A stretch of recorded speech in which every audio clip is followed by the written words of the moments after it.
and sees from any semblance of liability, responsibility, and gullibility, we must tell you the views represented on this show are not necessarily those of this station or its management. This radio show contains differing points of view on current political topics, and due to the nature of its contents, it should be heard by everyone. Thank you for listening. 3, 2, 1.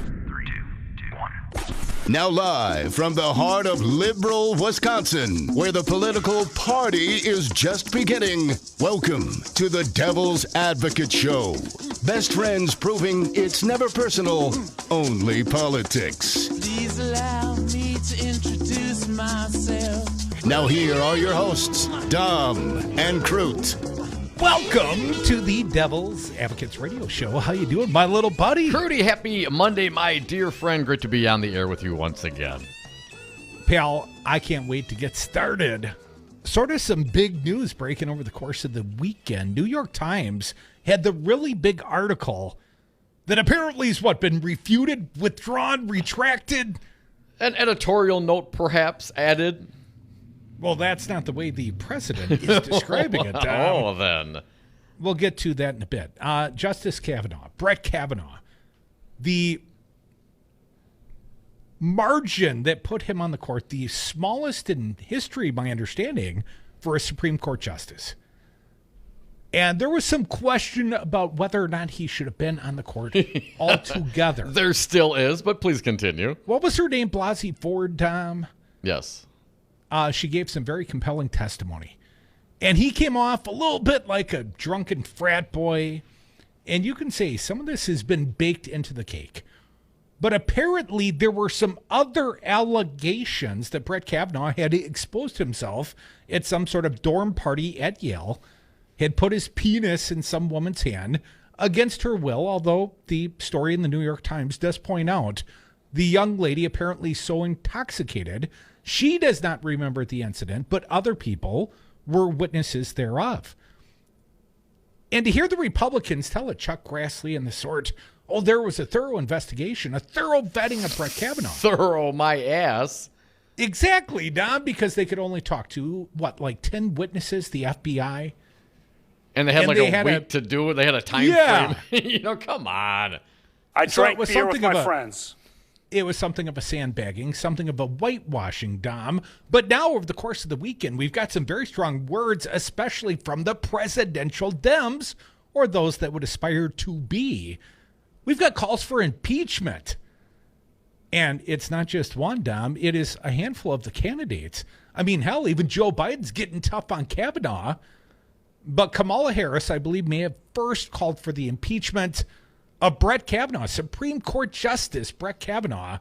And then Elizabeth Warren followed suit and said, while you're impeaching Trump, why don't you impeach Brett Kavanaugh as well, Dom? A twofer. Why not? And we're going through the process. May as well get the whole bunch involved. Well, Dominic, I don't feel like the House Dems have the, let's call it the fortitude necessary to even start some sort of clear-cut impeachment inquiry into the clearly corrupted, felonious president of the United States. However, are they going to, for a hazily recollected, youthful indiscretion? Even the New York Times put out some really ill-chosen words on first tweet.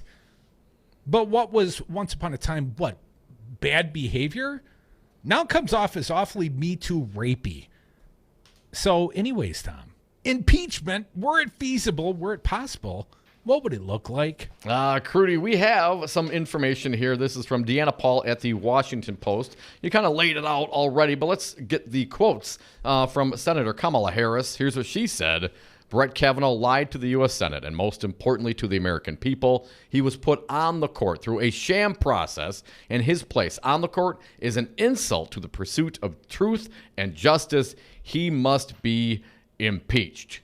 And since Saturday, as mentioned, Crudy, Elizabeth Warren, Senator Warren, and former Housing and Urban Development Secretary Julian Castro have pushed for Kavanaugh's impeachment.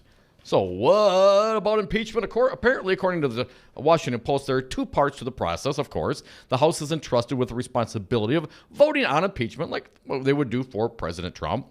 Its members decide by a majority vote. Then the Senate holds a trial for the underlying misconduct. A conviction requires 2/3 of the Senate, or 67 votes. If there is a conviction, the Senate would remove the individual from office. Now let's slow down for just a minute.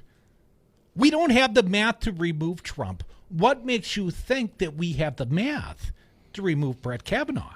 And I mean, the evidence against Trump, it's mounting.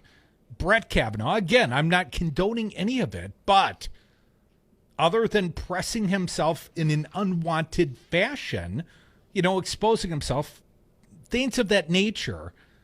And again, these are hazily recollected circumstances, at least in the case of the victim.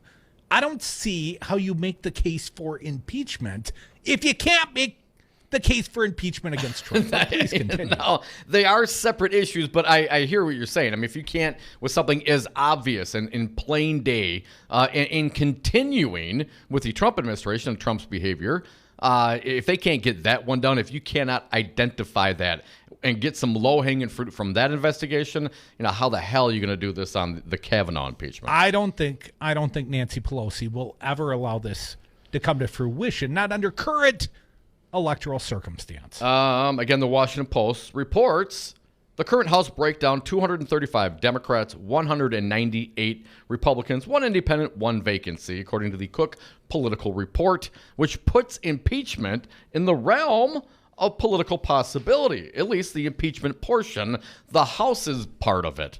Yet Kavanaugh's removal is exceedingly unlikely, given the supermajority threshold in the Senate, where there are 53 Republicans, 45 Democrats, and 2 independents who caucus with the Dems. The supermajority threshold for removal is exceedingly high by design. The delegates crafted it to prevent politics from driving the outcome, instead ensuring any misconduct was offensive enough to have bipartisan support for removal. Currently, 19 federal officials, including 15 judges and 2 presidents, have been impeached, but fewer than half have been removed by the Senate because of the supermajority standard. Of course, the most famous cases resulted in impeachment, not removal. Andrew Johnson and Bill Clinton were the only 2 presidents impeached by the House. Each reached the Senate for trial. Both were acquitted. Johnson, by a single vote, neither were removed from office. Only one sitting Supreme Court Justice, Samuel Chase, was impeached on charges of being too partisan in 1805. As with Johnson and Clinton, Chase was acquitted by the Senate and continued to serve. Now, Dominic, I'd like to introduce to the record, if you will. Please do. A story found over at Raw Story. One of my favorite sources. This from the editorial board thereof. John Steyer writes this as a commentary. We now know Senate Republicans sandbagged the FBI's investigation of Kavanaugh. They were co-conspirators in putting this man on the court down. Oh, yes, they were. And I think we go here next, at least briefly. 2 days before Brett Kavanaugh was confirmed to the Supreme Court, I wrote that Republicans were poisoning its legitimacy and that the Democrats must redeem it. I said doing so required questioning the high court's integrity, foremost the integrity of due process that was installing Brett Kavanaugh. On October 4th, 2018, I wrote, there is in fact a growing nonpartisan consensus that Kavanaugh is not only unfit, he's a liability for a court whose legitimacy has been increasingly in doubt. This means the Democrats are on solid ground for any attempt to reform the court to restore its credibility. The question isn't whether they should. The question is how. Well, let's see if we can answer that question.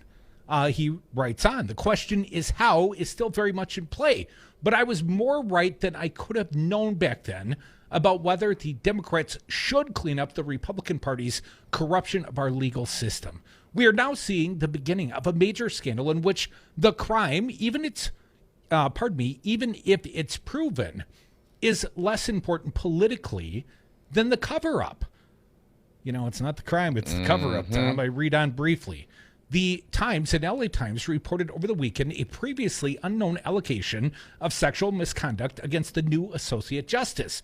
More significance, the significance should be a T there. I think the reporting verified the degree to which Judiciary Republicans sandbagged the FBI's inquiry into that and other allegations. Kavanaugh, for his part, may have lied under oath.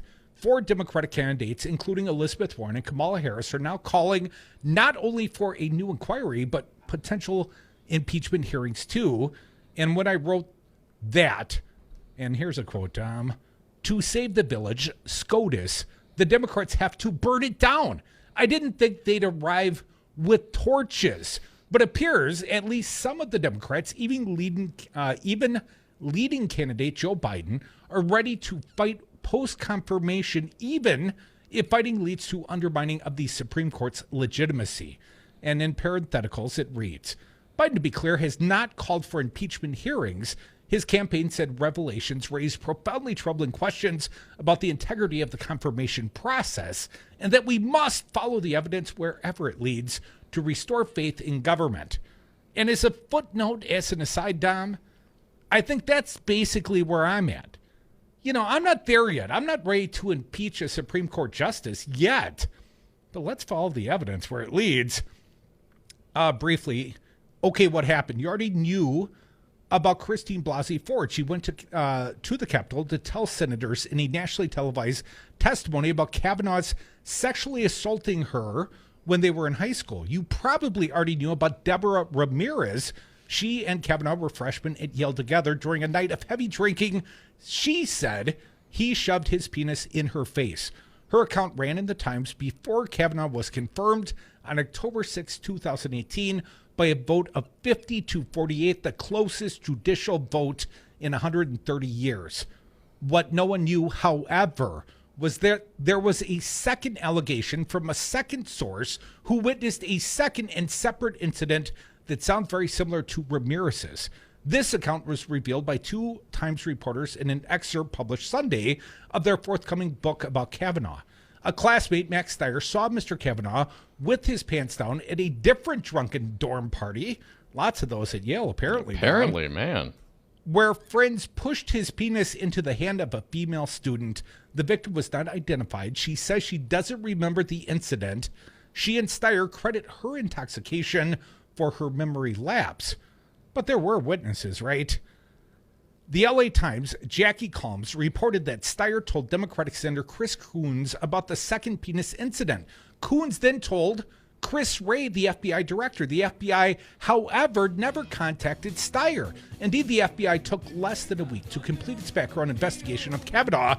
Senate Republicans had insisted on that time frame. Moreover, they permitted FBI agents to talk to no more than 10 people. Lawyers for Ford and Ramirez sent letters to Wray that together named more than 50 individuals that the Bureau's agents should interview. Calms reported only 9 were ever contacted, all of them from the list that Republicans had submitted. Impeaching Brett Kavanaugh seems implausible to me, but didn't Kavanaugh lead the witch hunt of Bill Clinton for lying about sex, right?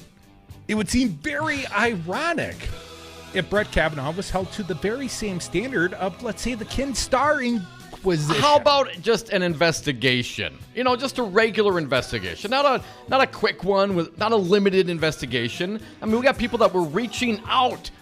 A senator reaching out to the FBI director and getting no response? Come on. Well, Dominic, let's call it his, college boyish bad behavior? Isn't that already baked into the cake? Susan Collins knew. They knew before they confirmed him. Folks, we're the Devil's Advocates. Come back with us. A fine show, many guests. We'll tell you all about it on the other side.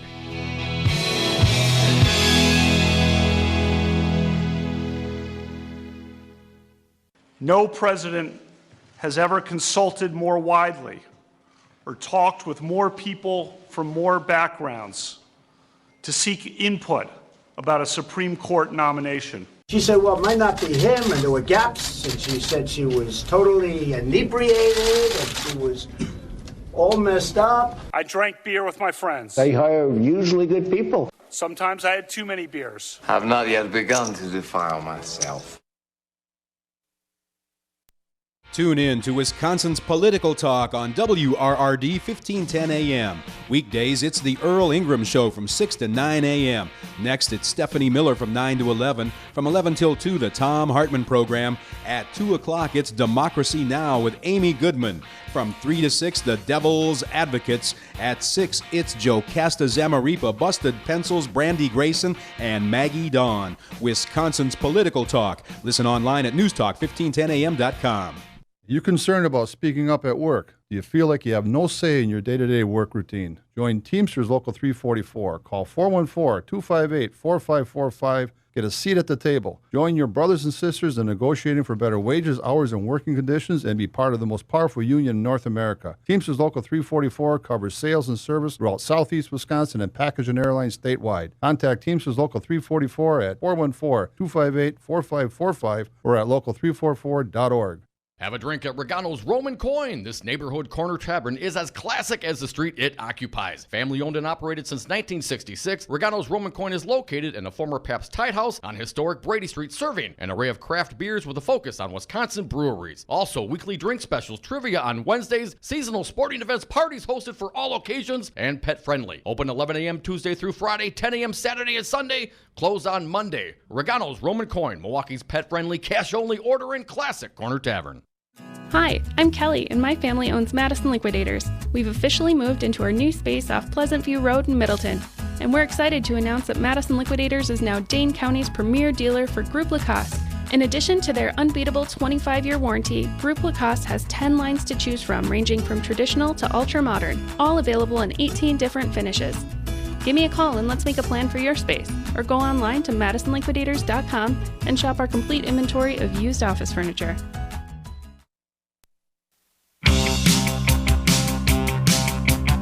I would have gotten away with it too if it wasn't for those meddling devil's advocates. And we are back. Thank you for listening to the Devil's Advocates radio show.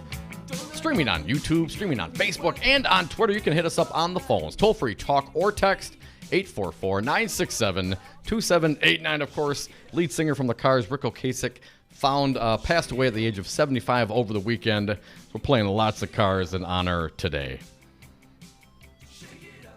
Rest in peace, Rick Ocasek. Just added a fine guest to the lineup today, Dom. State Senator Chris Larson will join us either live or at least live via phone at 4:30 today. The most important part is I booked him, and he was there early this morning to welcome U.S. Department of Labor Department of Education Secretary Betsy Devos. Welcome to Milwaukee, Betsy. I understand there were protesters, Dom, and they were right to protest Betsy DeVos, I think. Chris Larson joins us at 4:30. Also, Dom, UAW at midnight last night, they went on strike, buddy. Almost 50,000 workers.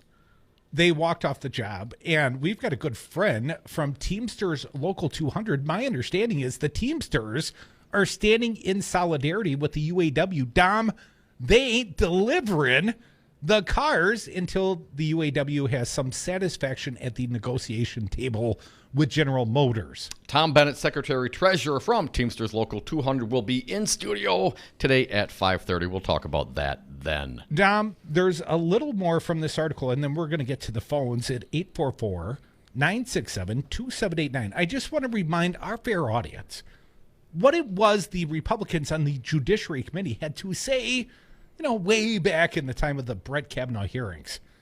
Chuck Grassley said at the time, there's no corroboration of the allegations made by Dr. Ford and Ms. Ramirez. Yes, because he and other Republicans made sure of that. Susan Collins, a pro-choice Republican who knew the FBI could not conduct a very thorough investigation, told reporters, it appears to be a very thorough investigation. What a joke.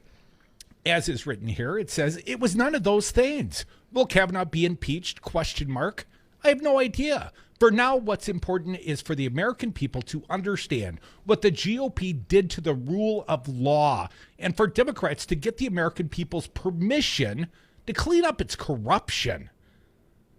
So is written here at the Raw Story, I just want to make sure I got the author's name out there, and then we'll get to the phones at 844-967-2789. Again, John Stour, editorial board at the Raw Story. Before the phones, want to get this out there as well. The Times did issue, I guess, an editorial comment on the story. Here's what they say. An earlier version of this article, which was adapted from a forthcoming book, did not include one element of the book's account regarding an assertion by a Yale classmate that friends of Brett Kavanaugh pushed his penis into the hand of a female student at a drunken dorm party. The Times wrote in their correction, the book reports that the female student declined to be interviewed, and friends say that she does not recall the incident. That information has been added to the article. 844-967-2789. Let's get some callers in. Mark from the SAC, you are first. Thanks for calling today, Mark. What do you got? Begin with Brett Kavanaugh. Let's remember that this guy was, after the whole Vince Foster thing, he was the guy that kept reopening that investigation even after it had been proven that Vince Foster had indeed committed suicide, putting his family through pain again and again and again just to score points against the Clinton. That goes to show part of his character. That Brett Kavanaugh lied about his participation in the torture memos in a previous confirmation, that to a previous judge, to a previous appointment to a judgeship. He lied about that there.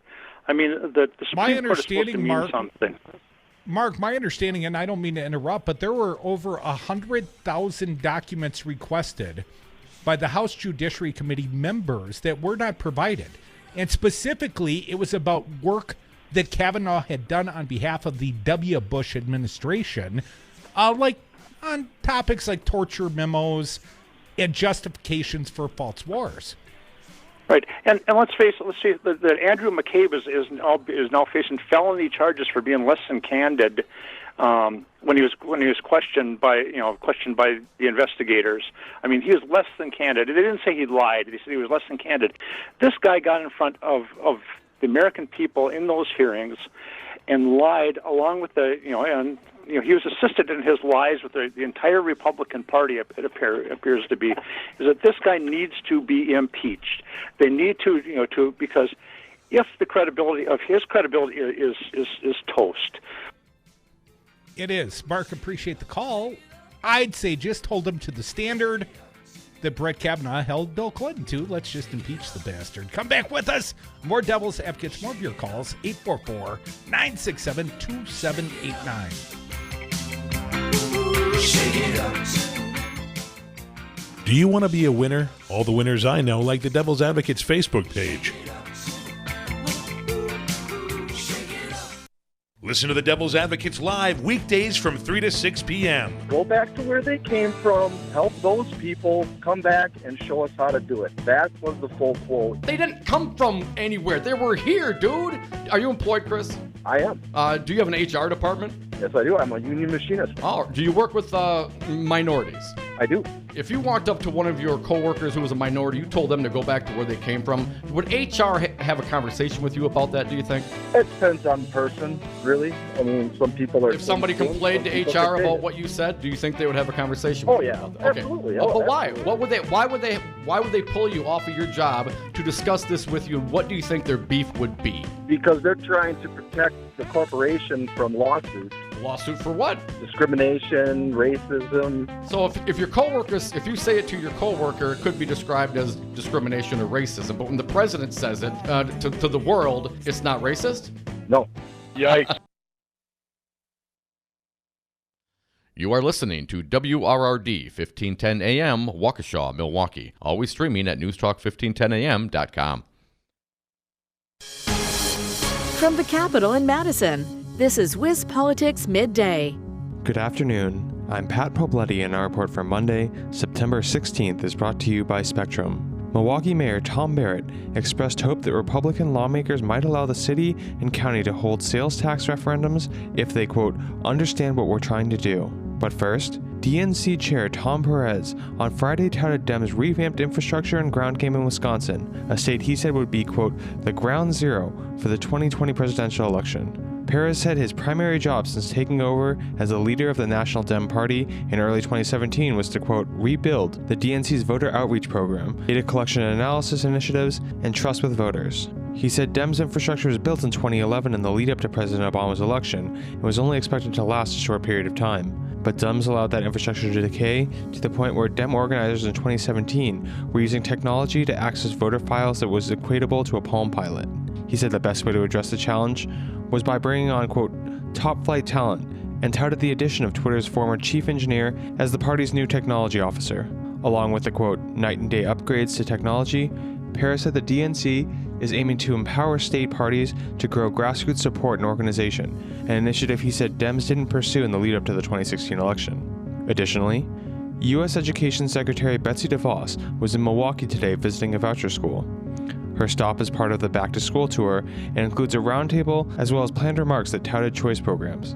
Milwaukee is home to the oldest voucher school program in the country. Finally, Milwaukee County and its municipalities want to hold an April referendum on a 1% sales tax hike, with part of that revenue going towards property tax relief. Barrett said in an interview aired Sunday on Upfront, produced in partnership with WestPolitics.com, quote, "We're not asking the state for any money. What we're asking is that you allow us to go to our taxpayers and see how we want to tax ourselves and visitors here." If the tax was approved, it would raise an estimated $160 million, Barrett said, and 25%, or $40 million, would go to property tax relief in the form of a credit. Barrett said the city of Milwaukee would use part of the money for lead abatement, both on aging homes with lead paint and to replace lead laterals in the city's water system. For WisPolitics Midday, sponsored by Spectrum, I'm Pat Pobletti. This has been WisPolitics Midday. For more state government and political news, visit wispolitics.com. Businesses today thrive and survive with technology. At Five Nines, we provide businesses with the IT tools they need to stay relevant. We offer enterprise-level solutions at competitive prices. I'm Todd Stryker, President and CEO of Five Nines. Let us manage your IT so you can focus on more important things, like running your business.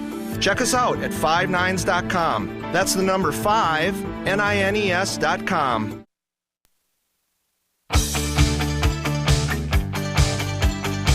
The Devil's Advocates, the fix for political junkies everywhere. Welcome back to the Devil's Advocates radio show. Still plenty of time for you on this big show. Just got to dial the phone or perhaps text us at 844-967-2789. I see you, Dave, but hold on, be patient, because I got a little theory.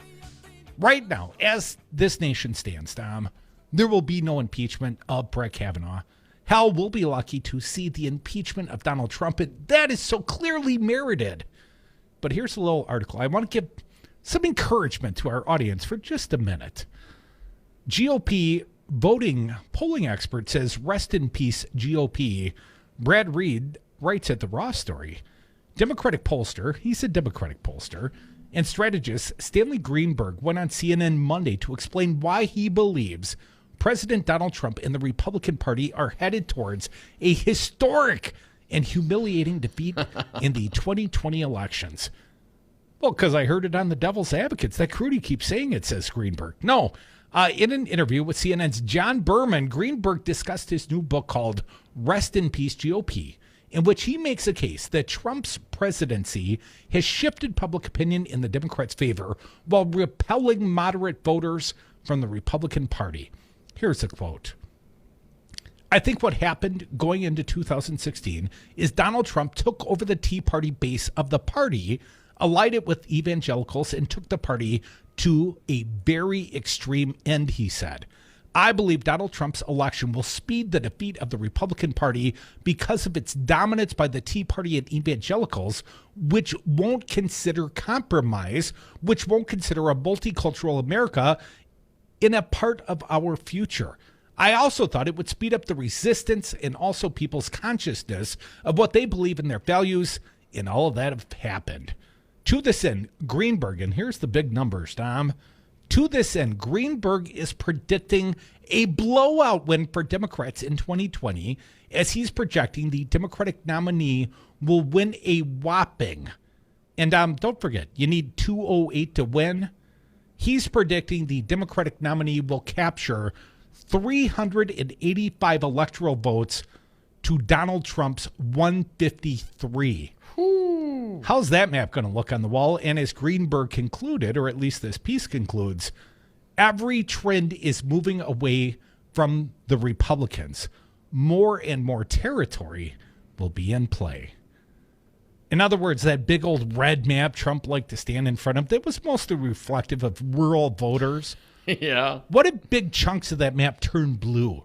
What if it's an electoral landslide and whoever the eventual Democratic nominee has coattails and they drag a lot of House members to D.C. and a lot of senators and we see a turning of the Senate and maybe we can't capture, a 67 supermajority in the Senate, Don, but certainly we can win the Senate, we can win the White House, and we can capture a much larger majority in the House, and then, and only then, we go impeach Brett Kavanaugh's ass.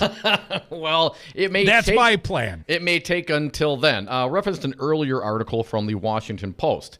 And here's what they say. It's possible the Judiciary Committee quickly moves to reinvestigate Kavanaugh and draft articles of impeachment. Rep. Jerry Nadler, who chairs the committee, has previously said he would support such an action. In August, he requested the National Archives release records from Kavanaugh's time in George W. Bush's White House. Now, that was posted at 8:43 a.m. on the Washington Post. Today, right now, at 1:18 p.m., the House Judiciary, according to Politico, too tied up with impeaching the president. Here's what Nadler said. We have our hands full with impeaching the president right now, and that's going to take up our limited resources and time for a while.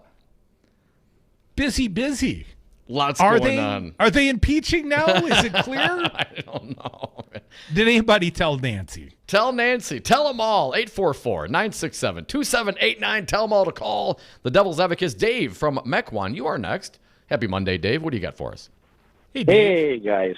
Hey, listen, so I'm glad, Don, that you mentioned the correction with the New York Times because it basically states she never recalls the incident ever happening, and she never wanted to be interviewed by the FBI. So, and the fact was, this was coming out, Somali Hemingway, I believe, was the person that got an advance copy. She works with the Federalists.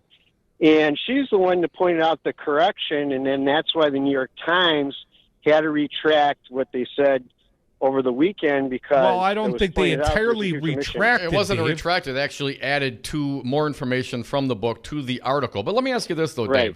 Dave. If the person was so intoxicated they don't remember, but they were eyewitnesses that it happened, doesn't mean it didn't happen, Dave, right? Well, she said she doesn't even recall the event. But that's not the one making the accusation, Dave. If Dom and I were at a party with you, Dave, and you were so drunk and somebody put their penis in your hand and you were so drunk you don't remember, but Dom and I saw it, Dave, wouldn't we still be credible witnesses to, that alleged penis in the hand stuff? So then so I guess my question to you is, Max Steyer, who was a Clinton lawyer, was on the case in the 1990s with Whitewater. Kavanaugh was with Mr. Starr at that time. I think it's a vendetta, between Mr. I can't think, against Mr. Kavanaugh, because if you follow the dots, connect the dots, there's no question there's animosity between there. So it's a way of retribution. And, so these women came up with this cuckoo book and everything that was spelled out about it was laid out. But there's more. I guess here's the thing, David. There are additional witnesses.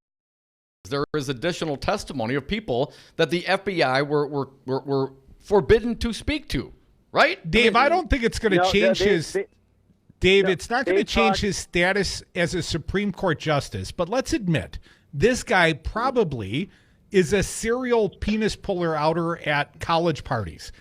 Some guys did that. I remember guys like that. Yep. Wasn't me. Wasn't me. Wasn't Right. Dom, but I know there were dudes that would do crude things like that. And once upon a time, that was just seen as bad behavior. And I think, Right. Dave, that's already been baked into the cake. He was already credibly accused of that, and yet Republicans were just fine. They signed off on his confirmation anyways. So he's already on the court, Dave.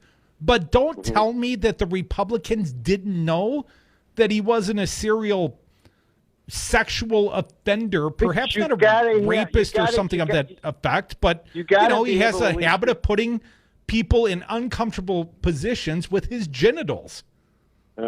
You got to understand one thing is that, again, the person doesn't remember the event at all, period. Or maybe she didn't want to come forward and go through the same crap that Blasey Ford had to go through in a senatorial committee. You saw what the attorney from Blasey Ford said 2 weeks ago, right? So if What's you that, Google Dave? the attorney for Blasey Ford, what she said was one of the reasons why she came out was that Blasey Ford was worried about Kavanaugh overturning Roe versus Wade. And there's a huge, now the Republicans want to investigate. So you think she created a false memory, Dave, to try and keep Kavanaugh off the court? She went through a public humiliation and lied and perjured herself publicly out of fear that Roe v. Wade was going to get overturned, Dave. That's the logical conclusion you take from that? So if you Google it, please do that.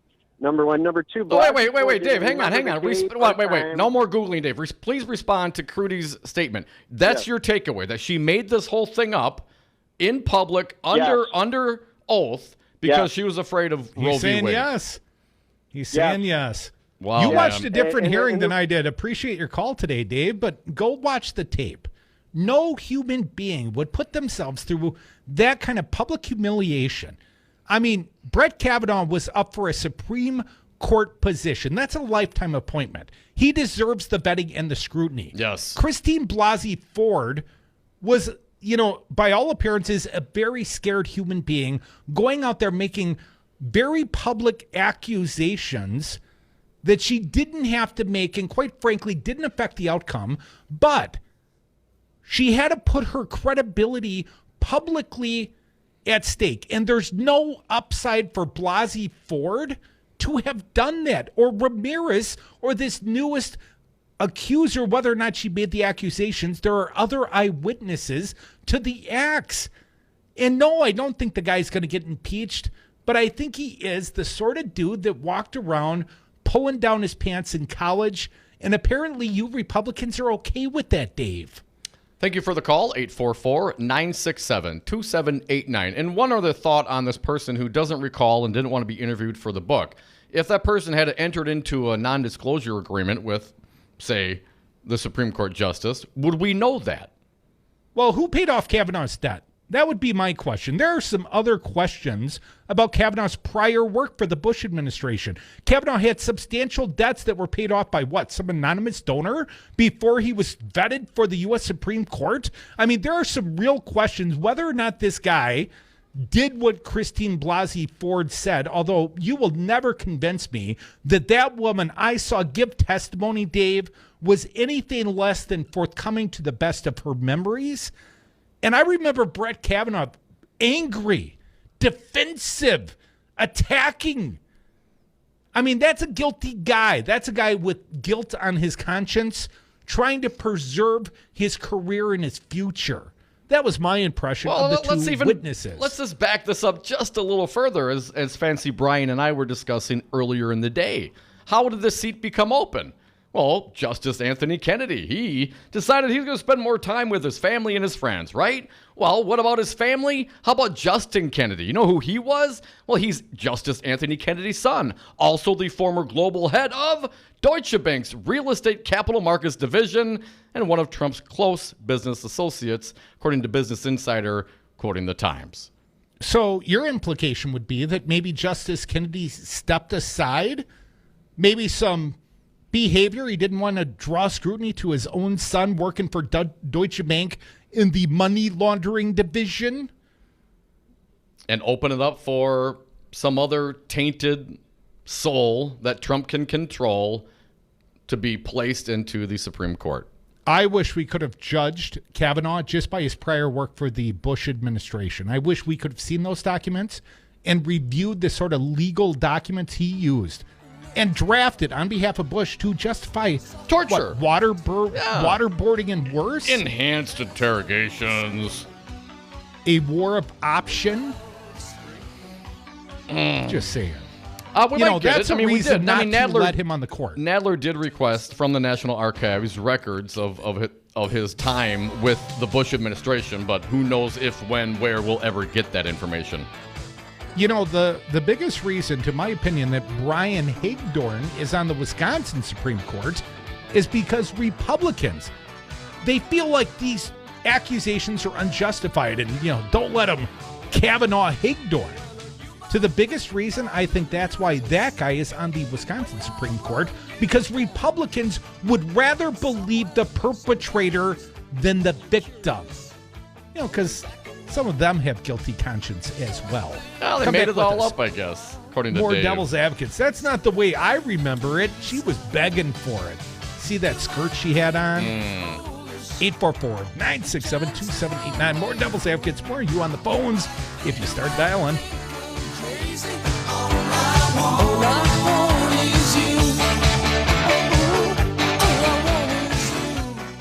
Just remember, what you're seeing and what you're reading is not what's happening. To conceal the source of money as by channeling it through an intermediary. I drank beer with my friends. Devil's Triangle. Sometimes I had too many beers. Dom, the devil's advocates are going on an adventure. Join Crute and I for our inaugural 420 cruise from our friends at Expedia Cruise Ship Centers of Madison. We begin in the City of Angels with the Devil's Advocates reception on April 17th, departing the next day for a 7-night cruise with stops in Cabo San Lucas, Mazatlan, and Puerto Vallarta, Mexico on board a shiny new Carnival Panorama cruise ship. Expedia prices local service. Visit them on Madison's west side off Mineral Point Road or Google Expedia Cruise Ship Centers. You concerned about speaking up at work? Do you feel like you have no say in your day-to-day work routine? Join Teamsters Local 344. Call 414-258-4545. Get a seat at the table. Join your brothers and sisters in negotiating for better wages, hours, and working conditions, and be part of the most powerful union in North America. Teamsters Local 344 covers sales and service throughout Southeast Wisconsin and package and airlines statewide. Contact Teamsters Local 344 at 414-258-4545 or at local344.org.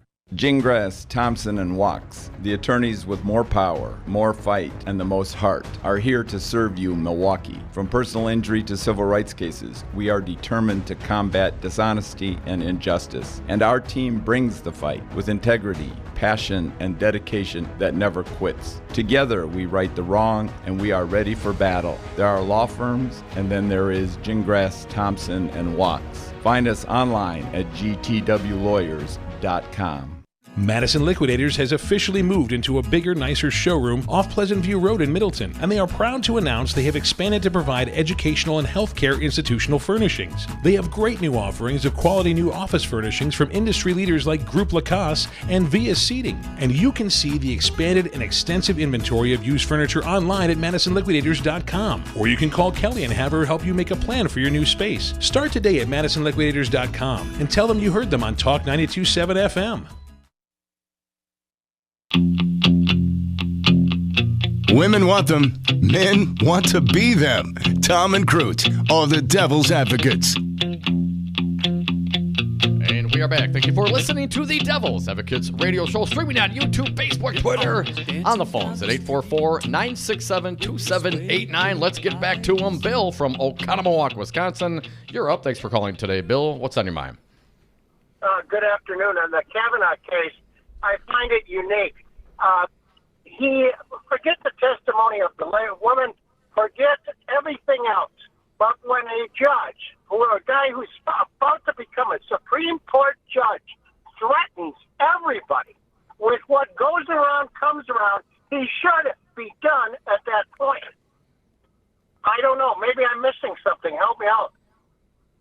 Threatening everybody? You mean when during his testimony? Yeah, when he said what goes around comes around, that's a threat. That's an out-and-out threat by a judge. Do you remember when he went after Amy Klobuchar, like, are you drunk? Exactly. Now, is that character, is that moral clarity for our judges? You've got to be kidding me. But, Bill, that decision, again, that was already baked in the cake. And you can shake a fist at the Republicans that would think that acceptable behavior for a lifetime appointed Supreme Court justice. But that in and of itself is probably not enough to keep the man off the court, right? It's not a good enough rationale to impeach the man. Let me give you a little more. This man was had such a sense of entitlement he starts bawling like a baby, telling everybody he had planned for this his whole life. So in other words, he had a sense of entitlement. And if that, I mean, that's just another part of the pie. Bill, Scott Walker would tell you he's just ambitious. Yeah, exactly. No, you're Raised right. up by God, if you will. You're right. But that's where we're going. But here's what I've learned in the last couple of weeks.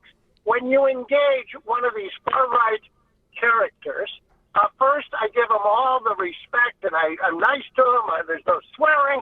I let him develop his point. And the minute I let him develop his point and try to give me some facts, the topic automatically shifts. They can't defend the facts because they have none. And what about Hillary's emails? Well, there again. I'm teasing Bill. But no. I want to say something about that. The investigation for Hillary's email cost us almost $1 billion when you add it all up. Yet they don't want to pay the bill. We're stuck with their bill.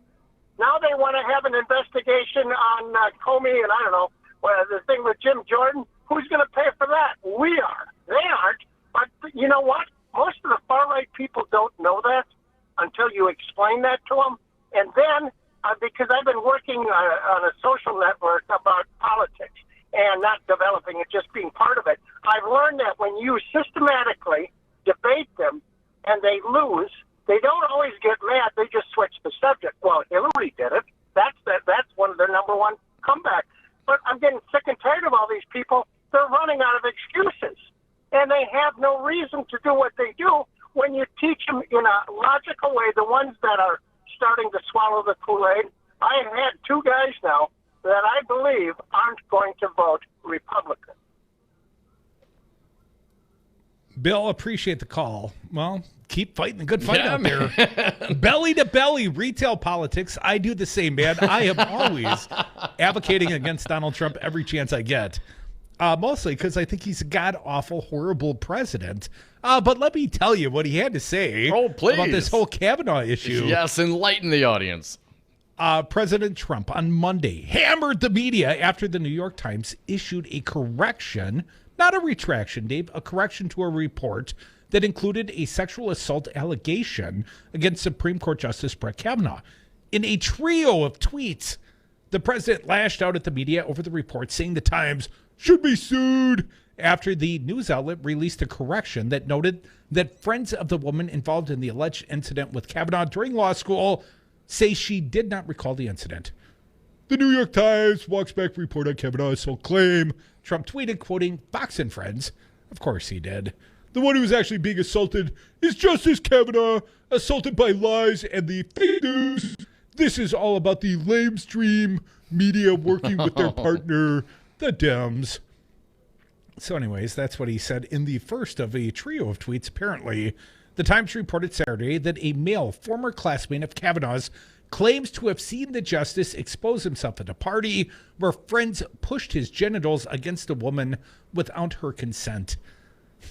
I very rarely find that random genital offerings at parties are, consented to, but let me read on. On Monday, the Times said the female student declined to be interviewed, and the friends say she does not recall the incident. In a pair of follow-up tweets, Trump again quoted Foxy Friends, claiming that the Kavanaugh accuser doesn't recall the incident, while adding that the Times should be sued. Now, here's more of Trump's tweets. Do you believe what these horrible people will do or say? All caps, the entire sentence, Trump continued. They're looking to destroy and influence his opinions, but play the game badly. They should be sued. What? Here's another thing he tweeted. What's happening to Justice Kavanaugh is a disgrace. This guy is not a good man. He is a great man. He has to go to church with his family while these horrible reports are being written about him. A disgrace. It's a disgrace what's happening. And then he was quoting, who was that? Dan Bongino on Fox and Friends. Yes, I'm not familiar with Bongino's work, Dom. The latest allegation against Kavanaugh came from the nonprofit owner, Max Steyer, and had not previously been made public. It was reported to the FBI during Kavanaugh's Supreme Court confirmation process last year, but was not investigated. Kavanaugh was ultimately confirmed 50-48. Now we're becoming redundant, Dom. I think we know where we're at in this story. Trump rushed to Kavanaugh's defense over the weekend before the correction was issued, tweeting Sunday, "The radical left Democrats and the lamestream media want to scare Kavanaugh into turning liberal." He's going to turn liberal, Dom. We're blackmailing him. Well, now that we have liberal. gay marriage in this country, I mean, aren't all Republicans in danger of turning liberal? Here's the conclusion. Now the radical left Democrats and their partner, the lamestream media, are after Brett Kavanaugh again, talking loudly of their favorite word, impeachment. An innocent man who has been treated horribly. All caps. Such lies about him. Well, maybe I'm they sure should have done Trump is projecting his own innocence upon him. Because, of course, he only hangs around with the best people, right? He wouldn't. Yeah, Trump and I both. He has the best judgment ever, just as Donald Trump. Exactly. Well, but of course, there won't, as mentioned. Now, apparently, Nadler, we talked about, he's not going to have the time right now. And perhaps there will be a blue wave, which has a huge impact on politics in this country. I don't know. We're just going to have to wait and see what happens. But I don't expect to see any impeachment articles written up against Kavanaugh before there's any written up against Trump. But, I mean, while they're doing it, I mean, you may as well just use the same words. It's all boilerplate anyway, right? Quick polling to wrap this hour up. Trump economic approval numbers are declining in key battleground states where he trails a generic Dem in the race for the White House, according to a poll conducted by Priorities USA. The survey of Florida, Michigan, Nevada, Pennsylvania, and wait for it, Wisconsin, finds a generic Democrat leading Trump 48-40 with 11% undecided. 36% said they would definitely vote for the Democrat. Only 26% they would definitely vote for Trump. And Trump won all those states except for Nevada in 2016. 278 electoral college votes for the Democrat, according to this model. 259 for Trump. We'll see. We'll see. My bad. You need 270 electoral votes to win the presidency. The other guy predicted like 385 to 153. I like his math better. Right. Since we don't do math on the radio. Come back with us. Hour 2 of the Devil's Advocates. Got a fine state senator, Chris Larson, joining us at 4:30. A Teamster in the 5 o'clock. And your calls next at 844-967-2789. Want to see the super sexiest political show on earth? Check out the Devil's Advocates on YouTube.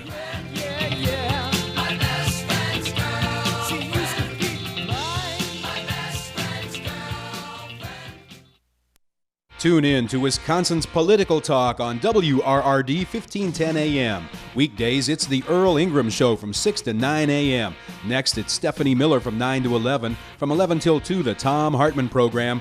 At 2 o'clock, it's Democracy Now! With Amy Goodman. From 3 to 6, the Devil's Advocates. At 6, it's Jocasta Zamaripa, Busted Pencils, Brandy Grayson, and Maggie Dawn. Wisconsin's Political Talk. Listen online at newstalk1510am.com.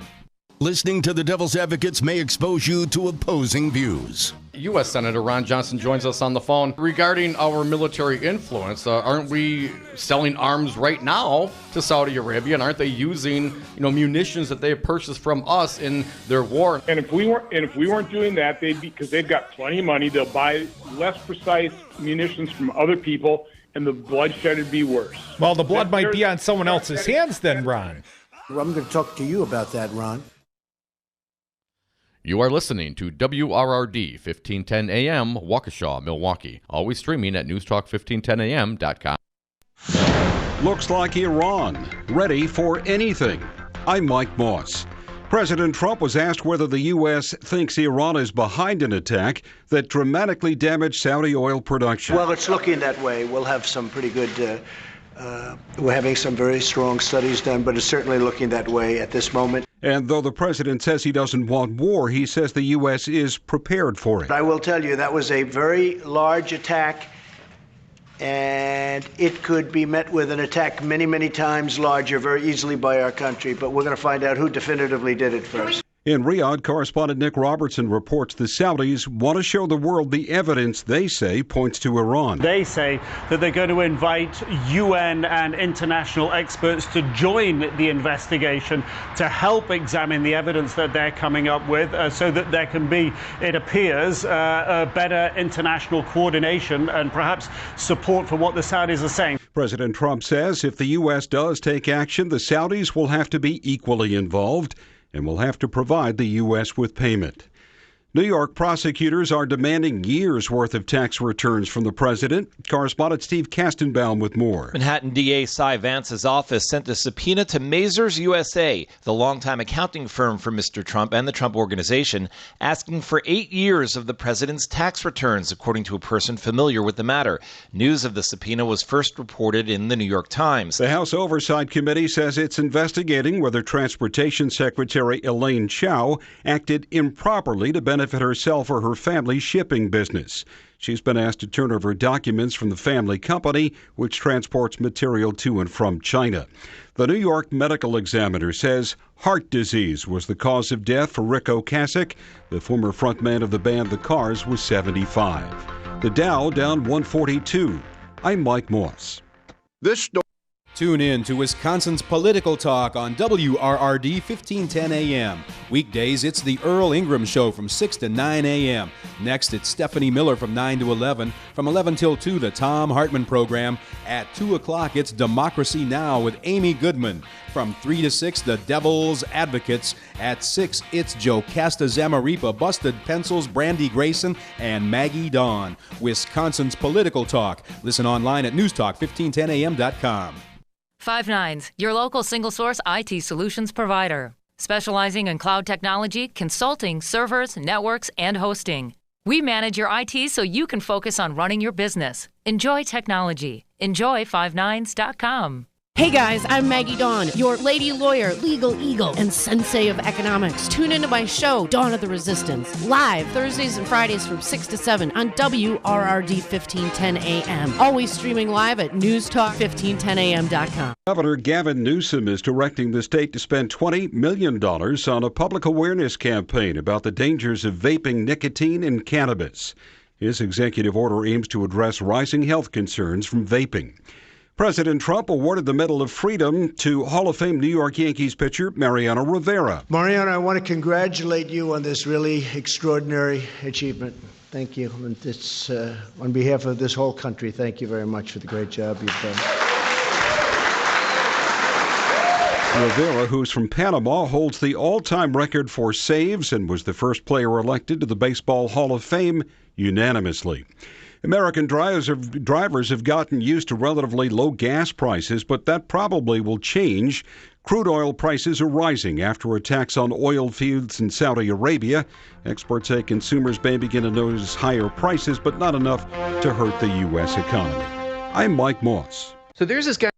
1 in 3 adults has prediabetes. That means it could be you, your best man, your worst man. Take the risk test at doihaveprediabetes.org to know where you stand. Brought to you by the Ad Council and its prediabetes awareness partners. 1 in 3 adults has prediabetes. That means it could be you, your best man, your worst man. Take the risk test at doihaveprediabetes.org to know where you stand. Brought to you by the Ad Council and its prediabetes awareness partners. All right, what does your church tell you about when people say that they're the second coming of God? My reason tells me the man is certifiable. I want your opinion, Gary. I would say anybody who comes back and says that, I would say he would be the Antichrist. I am the chosen one. So Trump is the Antichrist then, Gary, by that logic? No, I'm not saying he is, but I'm But saying he said he's the chosen one. I am the chosen one. Gary, by your biblical logic, Donald Trump is the Antichrist. Listen to the Devil's Advocates live weekdays from 3 to 6 p.m. For WRRD and WTTN, I'm Stu Daniels with your headlines. Teachers, parents, and community leaders protested a visit this morning by Secretary of Education Betsy Devos to Milwaukee's St. Marcus Lutheran School on Palmer Street near North Avenue.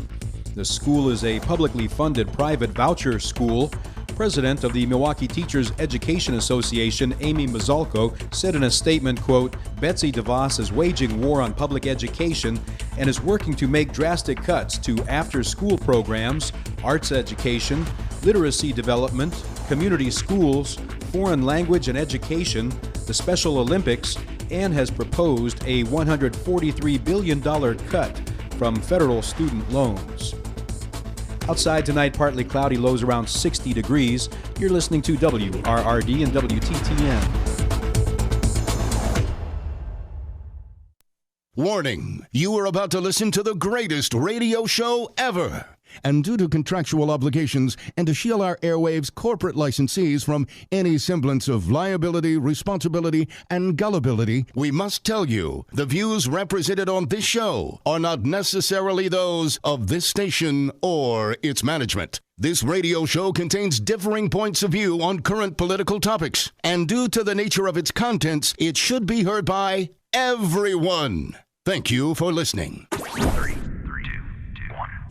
Now live from the heart of liberal Wisconsin, where the political party is just beginning, welcome to the Devil's Advocate Show. Best friend, personal, only politics. Please allow me to introduce myself. Now here are your hosts, Dom and Crute. Welcome back. Hour 2 of the Devil's Advocates radio show. Now I'm a little late summer pollen kicking my ass over here. Come on. Sorry if I'm a little snuffleupagus today. Just weak allergies, Crudy. Weakness. Weak immune system. Honestly, I hardly get sick. You know me. I am like a bad living freak, yet somehow I pull it off nearly healthy. But anyways, enough about me. Let's talk about Elizabeth Warren. Now, she rolled out, not only does she have a new plan today, an anti-corruption plan, Dom, but she's got a new big endorsement. I think this one perhaps marks a turning point in this presidential race. And you can think to yourself, well, how could that be, Crudy? It's so early and da-da-da-da-da. The Working Families Party today has endorsed Elizabeth Warren. And why that is most notable, to my opinion, is because they endorsed Bernie Sanders in 2016. And before we jump into an article at the Washington Post, I would just point out, lots of my Bernie-loving friends who are also members of the Working Families Party, I see lots of stuff like flip-flop and unsubscribe. Not very happy. Well, of course, they endorsed Bernie Sanders last time, and now Elizabeth Warren this time? Dominic, our friend David Weigel at the Washington Post and John Wagner report as thus. The Working Family Party, a group with growing influence in liberal politics that backed the 2016 presidential bid of my guy, Senator Bernie Sanders, announced its endorsement Monday of Senator Elizabeth Warren for the Democratic nomination in 2020. While a boon to the Massachusetts Democrats' efforts to court left-wing voters, the decision by the labor-aligned group that originated in New York was a particular blow to Sanders, a self-described Democratic socialist. Within moments of the announcement, Sanders supporters were raising questions about the vote totals that led to the endorsement and pointing to prominent WFP members who disagreed with the move.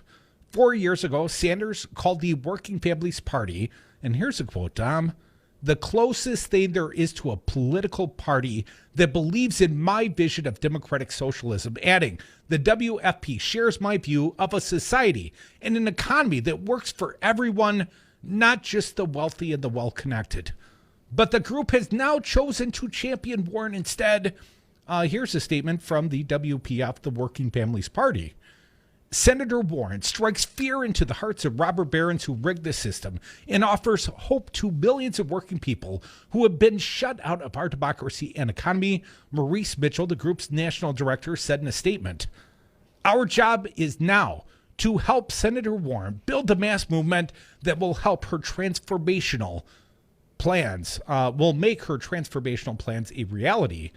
And figures released by the group showed Warren resoundingly prevailing in its ranked choice voting system, getting only 61% in the first round, and Sanders trailing with 35.3%. Half of the vote share came from the Working Family Party's National Committee, while the other half came from its tens of thousands of rank-and-file members. The vote capped a 3-month process that included live question and answer sessions with several of the Democratic contenders, as well as online forums and house parties that drew what the group said were tens of thousands of participants. I believe that. And the WFP released only the combined voting tally and declined to provide additional information about the rank and file numbers. That's the part that's going to stick in Bernie's craw, I suspect, Tom.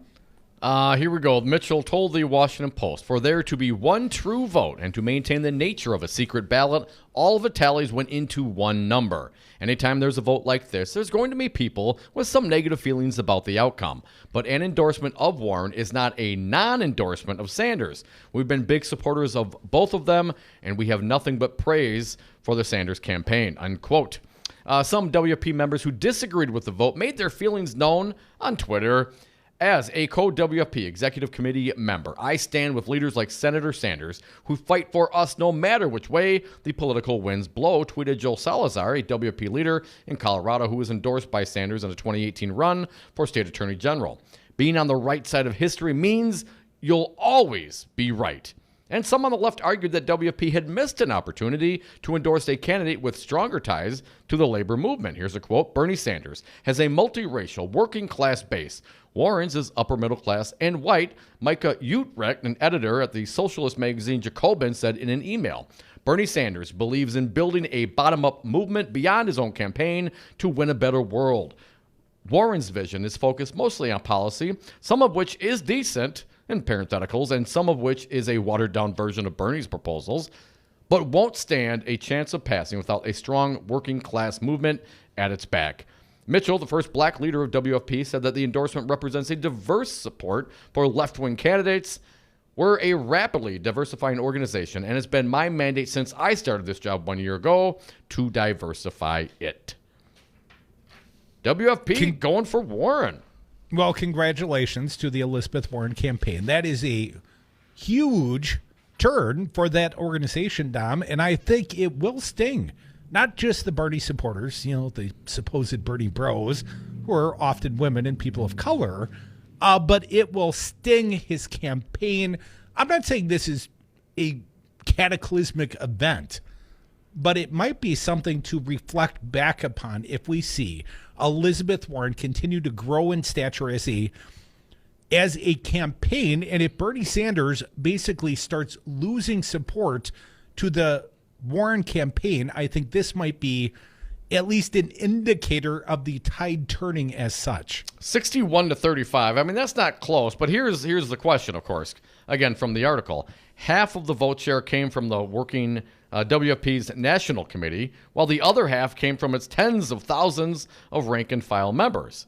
So if tens of thousands of Sounds people... like super delegates, doesn't it? I was going to say, man. That's Bernie always getting screwed by the super delegates. Or at least that's the implication I think you're making. That's exactly what I'm saying, Crudy. You read my mind. It seems very much like what he had to go through with the Democratic Party in the last elective cycle. So, but you know the rules, how the game works when you join a private club, and WFP, like any other organization, they can do it how they want it.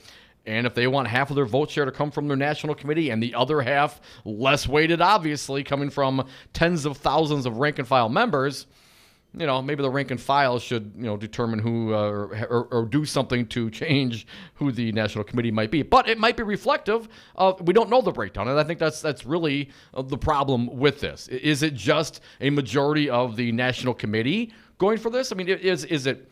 That would be the very interesting part of this, but I doubt we'll ever know. Well, no, not if they don't intend to give us some sort of transparency on the point. Would love to hear from anyone in the audience affected by this vote, be it Working Families Party's members or people offended thereof at 844-967-2789. I don't see anyone dialing yet. Hurry up, because I'm going to move on topically for just a minute, Dom. Elizabeth Warren, she's got another plan. You posted this one, I believe, at Politico. Elizabeth Warren beefs up anti-corruption plan ahead of New York City speech. And I would say I've seen this from lots of progressives. If we think that government is intrinsically corrupted, how are you going to fix it? How are you going to unrig this system and make it work for the people again? And I know that's been the advocacy of a guy like Bernie Sanders, and I know that clearly that's been the advocacy of Elizabeth Warren, and people are catching on. But she's got a new plan I'd like to read, at least briefly, from the Politico's reporting thereof. On the presidential campaign trail, Senator Elizabeth Warren frequently boasts that she has the biggest anti-corruption plan since Watergate. On Monday morning, she announced she wanted to make it a little bigger. Ahead of a speech on corruption in New York City's Washington Square Park on Monday evening that's expected to draw thousands, Warren unveiled additions to her plan. The goal of these measures is straightforward: to take power away from the wealthy and the well-connected in Washington and put it back where it belongs, in the hands of the people, she wrote in a lengthy Medium post that combines the new proposals with the anti-corruption legislation she introduced in August of 2018. And I'm just getting started. Warren's Senate office said they would be reintroducing an updated version of the bill she introduced in the previous Congress, the Anti-Corruption and Public Integrity Act, in the coming months. The additions include a far-reaching ban on lobbyists from engaging in any fundraising activities, one that is likely to face legal challenges. The prohibition would apply to everything from hosting fundraisers to becoming a campaign bundler. Some of the new provisions also include banning members of Congress and other ranking government officials from serving on for-profit boards and requiring more disclosures for political intelligence firms.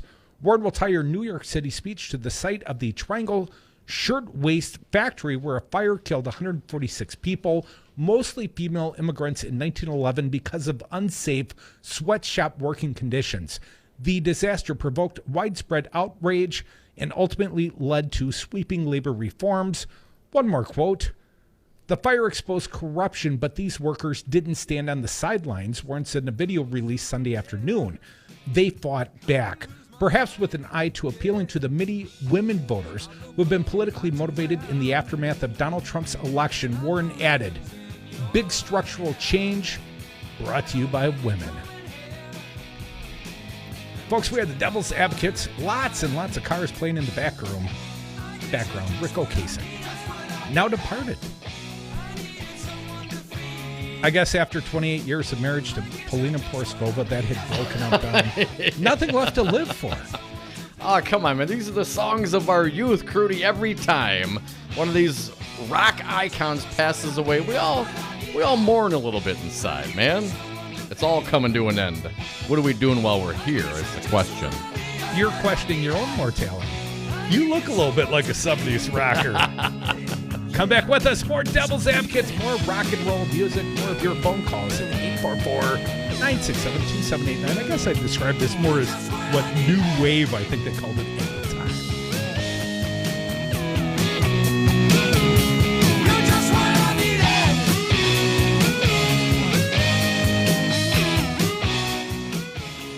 Democracy matters, especially when it is inconvenient. Explain that, because my voters don't get it. You're wrong. Hi, I'm Kelly, and my family owns Madison Liquidators. We've officially moved into our new space off Pleasant View Road in Middleton, and we're excited to announce that Madison Liquidators is now Dane County's premier dealer for Groupe Lacoste. In addition to their unbeatable 25-year warranty, Groupe Lacoste has 10 lines to choose from, ranging from traditional to ultra-modern, all available in 18 different finishes. Give me a call and let's make a plan for your space, or go online to madisonliquidators.com and shop our complete inventory of used office furniture. We the people, the hardworking 99% of men and women, only have a voice when we join together as one and amplify our message. Now is the time for all Wisconsinites to join We the People and raise our voices. Do you feel like you are wasting your money funding unaccountable consultants, unresponsive candidates, and their campaigns? Help us do something that really matters. Please join We the People. Give what you can so we can support progressive radio stations like this one, using the public airwaves to educate Wisconsin about what we the people want for our state and remind Wisconsin's politicians that they work for us. us. Your donations to We the People at p4ppc.org, a registered, compliant IRS 501c3, will always be tax deductible, will always remain anonymous, and We the People pledge to spend 100% of donations educating Wisconsin on the issues our donors want discussed, giving individuals a voice in the collective message of We the People. Please give today at p4ppc.org. That's p4ppc.org. We the people need you. Have a drink at Regano's Roman Coin. This neighborhood corner tavern is as classic as the street it occupies. Family owned and operated since 1966, Regano's Roman Coin is located in a former Pabst Tide House on historic Brady Street, serving an array of craft beers with a focus on Wisconsin breweries. Also, weekly drink specials, trivia on Wednesdays, seasonal sporting events, parties hosted for all occasions, and pet friendly. Open 11 a.m. Tuesday through Friday, 10 a.m. Saturday and Sunday, closed on Monday. Regano's Roman Coin, Milwaukee's pet friendly, cash only ordering classic corner tavern.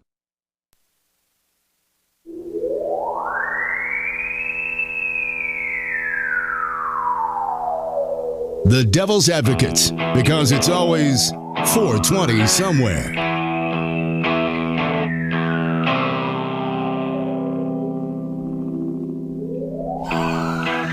And we are back from the 420 break. Thank you so much for listening to the Devil's Advocates. Is that your Phoebe Cates imitation?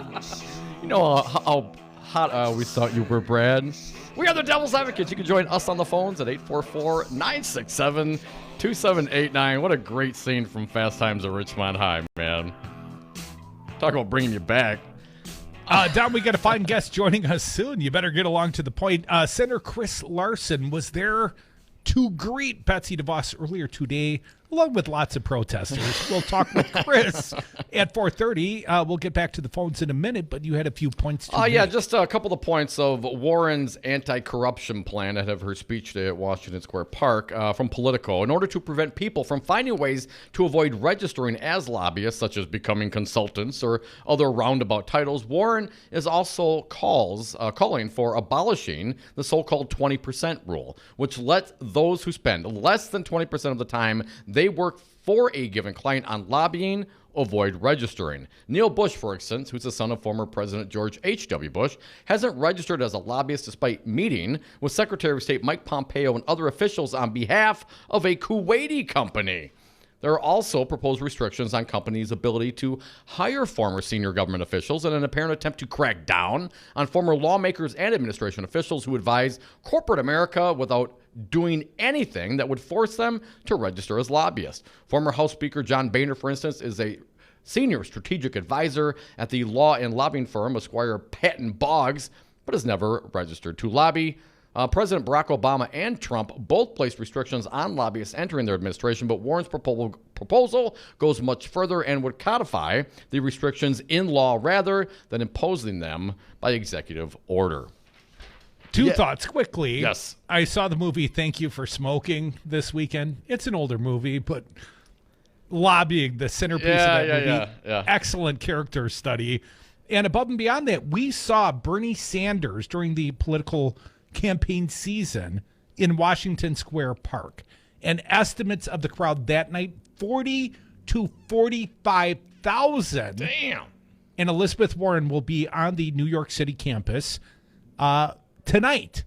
And I'm not saying she's got to turn out 40 to 45,000, but if she did, that'd be a hell of a show of strength. Yeah, no doubt. 844-967-2789. Let's get to them. Pizza Box. Mike, you're up. Thanks for calling, my friend. What do you got today? Hey, pizza. You know, speaking of pizza, you know when you just get it out of the oven and you tilt it a little bit too much and the cheese starts to slide off? Right. It's happening again. I mean, I'm serious. The thing with the Working Families Party. I mean, I know a lot of these people. I really like a lot of these people that are organized and and I'm in the fight for 15, so we intersect quite a bit on a lot of issues. And yet, when it comes right down to it, when you have the candidate that's willing to do the most for working families, and you don't do it because of, you lose voters. You lose voters. I mean, I'm reading people's responses. I read mine. I tried to, soften it a little bit, but there's nothing you can do when you know that people are making the wrong choice. And it's why about would Warren ethics be the and moral. wrong choice? Pizza Box, why would Warren be the wrong choice for the Working Families Party or any voter in this nation? Well, for one thing, I mean, I know who's, been on this movement since the day I was born, okay? I know there's only one candidate that was arrested for standing up against segregation in schools in Chicago. I know a lot of things that Bernie started talking about in the 70s and 80s, consistently about climate change and income inequality and racial inequality. Never once straying away from that, and willing to go further than what Elizabeth Warren will do as far as a progressive candidate. Okay, if you're a progressive, then Bernie Sanders was a blessing for us last time, and he is again this time. And it just hurts me to watch people spin around all about politics and about, well, I like this person. You don't know these people, first of all, and until you do get to know them and have met them and seen them consistently showing what they're willing to do for the people, not for themselves, for the people. And I equate that with the kind of work that I do. I don't do this stuff for myself, okay? I do it for the people that I know have never had an opportunity like I've had male white privilege my whole life, okay? Doesn't mean all of us took advantage of it, but it needs to be acknowledged by people. And if you want to end racism, the best way to do that is for white people to stand up and join hands with people of color all across this world. We're the only ones that can change racism, since white people are the people that are racist. But Pizza Box Mike, your advocacy for the Fight for 15 does not diminish my advocacy for increase in the minimum wage. They aren't mutually exclusive, meaning Bernie Sanders, just because you and I may love us some Bernie Sanders and think he's the most consistent politician perhaps ever, advocating for people. But if the Working Families Party or any voter out there feels like she is a better vessel for this message, that she's more capable of carrying the message forward, Mike, why would we diminish her own advocacy? Because she's not going to stand up to the institutions that like Bernie is. And I've got nothing against Elizabeth Warren, okay? I think you diminish her. I think, look at her history of standing up for people through the bankruptcy process, Mike. I think she is more than willing to stand up to the corporations. Now, whether or not I think she's the same candidate as Bernie Sanders, clearly she's not. I would prefer Bernie, but let's not diminish Warren's advocacy just because you would have picked Bernie Sanders instead of her. That doesn't mean she is less, just maybe in your heart or mine, but I like her still. Come back with us, perhaps. We got Chris Larson, I bet we do, joining us to talk about Betsy Devos. She's not a big favorite in my heart. If politics is boring, you're doing it wrong. Check out more at domandcrude.com. You know how cute I always thought you were. Devil's Triangle. Isn't anybody knocking? Congresswoman Gwen Moore. I thought it was really important to share with people my diagnosis of cancer. The Affordable Care Act is the kind of thing that's going to keep me alive for a long, long time. Why? Because they can't throw me off of my health insurance simply because I have cancer. The Affordable Care Act, Obamacare provided for that. They can't raise my rates and my premiums so high beyond community rating and beyond age rating. Obamacare created that. They can't cap the amount of benefits that they are willing to give me over a lifetime. I have medicine that costs $18,000 a month. They can't force me to pay out-of-pocket costs beyond a certain point. All of that happened because of Obamacare. Thank you, Obama. You can listen to the Devil's Advocates interviews at domandcrude.com. Click on the podcast tab and select interviews. That's domandcrude.com. You are listening to WRRD 1510 AM, Waukesha, Milwaukee. Always streaming at newstalk1510am.com. Tune in to Wisconsin's Political Talk on WRRD 1510 AM. Weekdays, it's the Earl Ingram Show from 6 to 9 a.m. Next, it's Stephanie Miller from 9 to 11. From 11 till 2, the Tom Hartman program. At 2 o'clock, it's Democracy Now! With Amy Goodman. From 3 to 6, the Devil's Advocates. At 6, it's Jocasta Zamaripa, Busted Pencils, Brandy Grayson, and Maggie Dawn. Wisconsin's Political Talk. Listen online at newstalk1510am.com. Dom, the Devil's Advocates are going on an adventure. Join Crute and I for our inaugural 420-2020 cruise from our friends at Expedia Cruise Ship Centers of Madison. We begin in the City of Angels with the Devil's Advocates reception on April 17th, departing the next day for a 7-night cruise with stops in Cabo San Lucas, Mazatlan, and Puerto Vallarta, Mexico on board a shiny new Carnival Panorama cruise ship. Expedia prices local service. Visit them on Madison's west side off Mineral Point Road or Google Expedia Cruise Ship Centers. Hey, Al Bachman here. My family has owned and operated Bachman Construction since 1954. Since opening our doors, understanding the needs of our clients, and striving to exceed their expectations have been the cornerstones of how we do business. Quality is our foundation. We are proud of providing quality service and establishing a tradition of excellence in the Madison community for more than 65 years. Give Bachman Construction a call today and let us know how we can use our 3 generations of experience to make your next project a success. You concerned about speaking up at work? Do you feel like you have no say in your day-to-day work routine? Join Teamsters Local 344. Call 414-258-4545. Get a seat at the table. Join your brothers and sisters in negotiating for better wages, hours, and working conditions, and be part of the most powerful union in North America. Teamsters Local 344 covers sales and service throughout Southeast Wisconsin and package and airlines statewide. Contact Teamsters Local 344 at 414-258-4545 or at local344.org.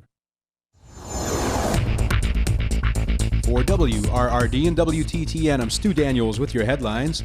Teachers, parents, and community leaders protested a visit this morning by Secretary of Education Betsy Devos to Milwaukee's St. Marcus Lutheran School on Palmer Street near North Avenue. The school is a publicly funded private voucher school. President of the Milwaukee Teachers Education Association, Amy Mazzalco, said in a statement, quote, DeVos kicks off her divisive back-to-school tour at a voucher school in Milwaukee that teaches that women are inferior to men, homosexuality is a sin, and that the earth is 6,000 years old. And Senator Ron Johnson appeared at the Ideas Fest in Madison on Saturday and said he doesn't believe that universal background checks would stop any mass shootings. Outside tonight, partly cloudy, lows around 60 degrees. You're listening to WRRD and WTTN.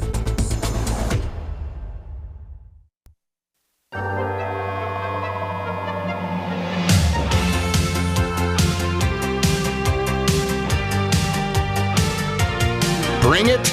Oh, it's already been brought in. Tom and Crute on the Devil's Advocates.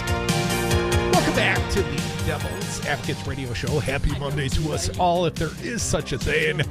Well, it is a little happier when we're joined by a friend, and we are right now live via phone. It's our friend, State Senator Chris Larson, a good Dem from Milwaukee. Chris, welcome back. Hey, thanks for having me. How you doing? Good, Chris. Thank you.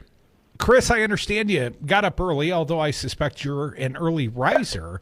But you went out and saw Betsy Devos welcome the education secretary, a cabinet-level official from the Trump administration, welcomed her to Milwaukee. How do you think she appreciated the welcome, Chris?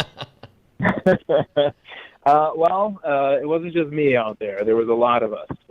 We had neighborhood leaders, local elected officials from the school board, parents, teachers, and we were all there to point out that, look, she has a very flawed record on education, and she is not welcome in Milwaukee. This is a place I get why she's here. I get that she wants to highlight the voucher program, which has a storied past and has been propped up by public funds without public accountability.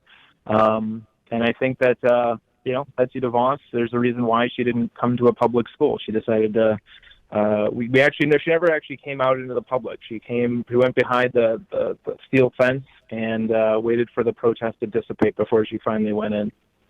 Chris, how many protesters, if you had to estimate, how many people do you think showed up? say at least 100. There's some parents who had to get there early to be able to go off and then get their kids to school. But yeah, I'd say at least 100 of us were there before 7 in the morning. Now, Chris, I was encouraged to see Senate leaders like yourself out there. I was also encouraged to see Ben Wickler, the newly elected chairman of the Democratic Party state of Wisconsin. What do you think the Democrats' role, the party's role, is in supporting public education? Yeah, I mean, he was a firebrand. He gave one of the better speeches this morning too. Everyone spoke really well and really passionately, but he dug down to the heart of what Betsy Devos has done wrong as Secretary of Education. You know, basically protecting private schools from protection, lifting rules that would have helped people who are the victims of sexual violence on campus from seeing justice. Trying 3 times to lift funding for Special Olympics, just this, villainous kind of stuff. And I think it's great that he's out there. Obviously, the party Democrats, we believe in public education, and that used to not be a partisan issue, but it has kind of grown to that divide, and never before now as it has been. Especially since Act 10, right? Especially with the villainization of teachers under Scott Walker. So I think it's essential that Ben was out there, that other Democrats are out there to say, look, we still stand with schools as much as Republicans may try and villainize and point fingers at those who are really trying to solve the problem, those who are spending their careers in public education. Now, Chris, I have a son who is a Special Olympics athlete and gets great self-confidence out of participating and competing. I think it's a wonderful program. My understanding is the Trump administration was so embarrassed when called out on their plan to defund, in part, Special Olympics, that they had restored funding. Chris, did I miss a memo? Is this still a point of question? Well, they've tried it twice before, right? I think the most recent time was in May, and I think that's the time you're speaking of, where it got so much attention and Donald Trump tried to pretend that was something that he didn't know anything about. But the fact is, they tried twice before. In each of the budgets that Trump put forward, which Betsy Devos wrote and presented on behalf of the Department of Education, they tried to strip all of the funding away from Special Olympics. Each time it was restored. This hasn't gone through. Budgets work differently at the federal level. It was only this last time that they finally said, "Oh, we're going to pull it out of the proposed budget."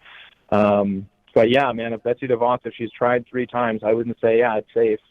I'm sure if left to her own devices, if people are not paying attention, like those who showed up this morning and those who were reposting and tweeting about it, I'm sure she would go for it again. Folks, you are listening to the Devil's Advocates radio show. That is Wisconsin State Senator Chris Larson joining us on the phone. Betsy Devos made a visit to Milwaukee today, but she didn't go to a public school. She went to a private voucher school. Chris, test scoring came out recently. Apparently, Wisconsin, we're down a little bit in our test scores, and I've seen some rumblings back and forth from the Republicans as to why. I want to get your impression. Do you see the lower test scores as a result of the disinvestment into public education since Act 10 and the Republicans took over? Oh, I don't see how you can see it any other way, right? I mean, this is, for the longest time, people were saying, well, our education system is resilient and they don't actually need all those funds. Well, seeing the dropping test scores relative to where we had been before, I think demonstrates that when you are purposely defunding public education, when you are purposely villainizing teachers and professional educators, and we are deciding to favor voucher schools over public and publicly accountable schools, it's going to have an impact. So all of these test scores fell at a time when they were still operating under the Scott Walker budget cuts. Now, we moved to try and increase funding because if you value something, you need to invest in it. It didn't get the full funding that myself and Governor Evers and others wanted, but it's a down payment, right? It's a down payment on where we want to go as a state. And if we want to see these improve, we really have to start investing in it. It's not like a business. If it's failing, it's not like you can shut down the business. with these, if the tests are if the tests are showing that students are falling behind, that's on us. That's on society. We have to invest in them to make sure that they're succeeding, because these are going to be our neighbors. These are our neighbors, and these are going to be fellow workers and fellow citizens one day. So, if we don't remedy it as soon as we can, it's going to be a scar on our state permanently. Chris, after these significant cuts, thanks to the Republicans and obviously Scott Walker, to education funding, and if my memory serves, the state of Wisconsin saw the second largest per pupil cut under Scott Walker, trailing only Alabama, I believe. But anyways, Chris, we have seen some restoration, not of the full cuts, but some increase in educational spending. But my understanding is Robin Vos seemingly would say, well, these new test scores combined with new state spending means what? Investment in education, well, that's just a waste, Chris. Well, this is, you're right. When they did the cut, it was the second largest cut in the country, and it's the first time that Wisconsin fell in the lower half of per pupil funding. Not a place that we are, not a proud list to be on, right? And this, of course, was in light of the largest cuts to education in state history, over $1 billion cut. And that's got to have an impact. And at the time, you'll remember, I think listeners will remember, the excuse that Scott Walker and others gave was what? They said, we're broke, right? You remember that? They said, we're broke. We can't afford to invest in public schools. Well, if you look at their latest talking points of what they're reading from, they're saying that we have an unprecedented surplus. Now, they like to credit Donald Trump for that for some reason, but they say we have a huge surplus, right? And so if they said that we had to deliver these debilitating cuts when we were so-called broke, now we have the funds, this is the time, logically, we should be investing in public education, and yet they are refusing to do it. There is no greater investment than investing in your people, than investing in your neighbors and investing in your kids. But that is where the ideological divide splits, right? They are not invested in public schools. They're not invested in making sure every single child succeeds. They want to make sure that it's just a handful here, a handful there, that their kids are getting educated while the rest of us have to struggle. And I think that's highlighted by what their policies are, and bringing it back full circle. That's what Betsy DeVos's career has been spent doing, is defunding public education and giving to for-profit schools. And that's why she's highlighting the school she was at today, the type of school she was at today, and the program she wants to do is basically doing that same thing nationwide to deliver debilitating cuts to public schools. Now, Chris, I heard a quote from Jeremy Thiedsfeld, and he is a Republican. I believe he heads up the Assembly Education Committee, and his explanation, and he was a former choice school teacher, if I recall correctly, but his explanation for the falling scores were concentration on whole word reading as opposed to phonics. And I thought to myself, I'm going to go call an expert. And I did. I called Dr. Tim Slecker, who heads up the School of Education at Edgewood College, does a show on this fine radio network, and will join us tomorrow on the air. But Tim's basically said, that was debunked in 1983. Hence, we don't concentrate on phonics because there was no proof kids were learning how to read by concentrating on phonics. So here's my thought. Chris, if Jeremy Thiedsfeld, if the guy that's heading up the Education Committee on behalf of the Republicans is using debunked 1983 science, well, could that perhaps contribute to the misappropriation, or at least the undermining of education? They aren't doing this based on science, Chris. I mean, you kind of pin that one against the wall. I'll say, look, I have a good working relationship with Jeremy. He's a nice enough guy. I have no doubt he cares about education to some degree, but where he is coming from in his mindset, I think it's important to look at the science, to look at the facts, and that's where we split, right, of looking at what the data actually says. And it's clear where he's looking is a little bit out of date. I think he and a lot of, not just him, but a lot of his colleagues would benefit from turning off Fox News and turning on PBS. every once in a while to see what actually works for our schools. If we did that, I think we'd have the attitude of treating our schools and treating our kids more like family, more like our neighborhood, how we'd want to treat our kids, than this make-believe notion of trying to pretend that schools are somehow like businesses. And I think when you have that ideological split, it's hard to bridge that divide. But that's what we were out there doing this morning. That's why we've got to keep working at it, right? Well, Chris, I don't even think with your encouragement you're ever going to get Republicans to watch that socialist Sesame Street over on PBS. Hey, Chris, Journal Sentinel reporting. Is that what the S stands for? I guess the S stood for something else. Socialist. Journal Sentinel reporting on DeVos coming to Wisconsin today state that overall, well fewer than half of all students in public and voucher schools are proficient in math and reading.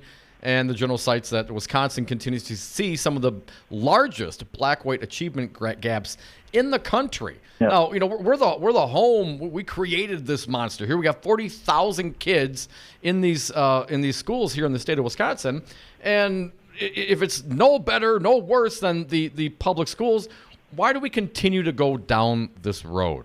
And of course, with less accountability, we have to make sure we add that in there as well. And teaching kids that the earth is 6,000 years old. But that's the end of my question, Chris. Why do we continue, and why is there still support, do you think, for that here in the state of Wisconsin? I think it has a lot to do with what the campaign donors want, right? Like there's that old adage, right? Follow the money. Betsy Devos is a member of the Devos family, which is the 88th richest family in the country. And before she was Secretary of Education, she was a rich woman who decided to donate a lot of her money to this pet cause of breaking public education and shifting money to for-profit and private schools. She had done that for decades. In fact, she donated a decade ago to my opponent directly. She's also donated a small fortune to Scott Walker and the Republican Party of Wisconsin. She's done that across the country. And to some degree, a lot of this goes to there are private charter schools that see a great amount of profit from shifting money out of public schools. This is not about trying to make sure every child is educated. It is about an ideology that says that if you break public schools, if you break the public institution that everyone recognizes and most people, I would say everyone appreciates, and try and form that divide, that question, will you start to break communities and you make it that much harder for people to stand up and fight back in a democracy. And I think that's the playbook that they are playing off of. That's what she's been doing for years, and that's why while there's a turnstile of Trump officials, right, through his cabinet, it's hard to keep track of how many have come and gone. She is the longest-serving secretary in his administration, and has no signs of leaving, right? Because she's also one of the richest people. That's who they're serving. That's who she's serving. That's who Trump is serving, and that's where the divide is. State Senator Chris Larson, he's a friend of ours. Thank you so much for joining us. And Chris, I must make a quick admission. Brian Kelly, our fine producer, informs me Sesame Street went capitalist. Their new shows apparently air on HBO, PBS. They get the reruns, Chris. Oh, no. I think you can still find some on YouTube or through a quick Google search. But if they're on the deep underground, well, then I guess we've really reached the dark days of society. Thank you, Chris Larson. We are the Devil's Advocates. We'll open up for your phone calls at 844-967-2789. We'll be right back.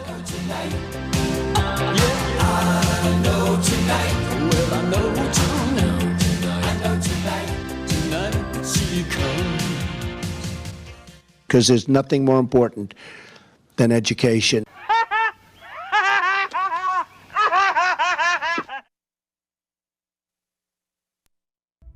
More power, more fight, the most heart.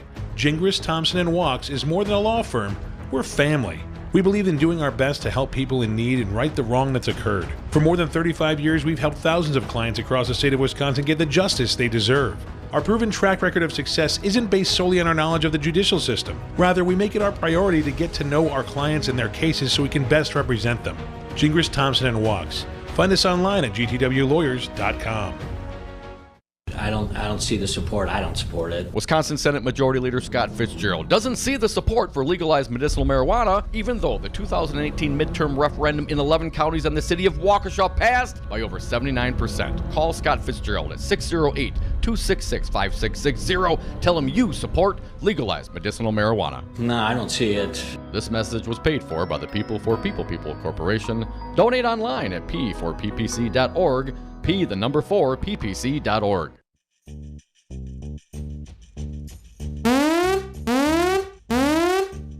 There is a Milwaukee transit emergency. Join ATU Local 998 as we rally at Hillside to restore vital bus routes, make our buses safer, and win a fair contract for transit workers to move Milwaukee forward. Hi, I'm James, a Milwaukee bus driver. Our demands are simple. Back pay, safety for transit workers and riders, saving transit for the future. ATU Local 998 voted to reject MCTS proposal with 84% against. Our vote shook management and County Executive Chris Abele. MCTS has agreed to return to negotiations. Come rally with us this Friday, September 20th at noon, 1942 North 17th Street, Hillside. Let MCTS, Chris Abele, and the community know we mean business. Don't make us strike again. This message paid for by ATU Local 998.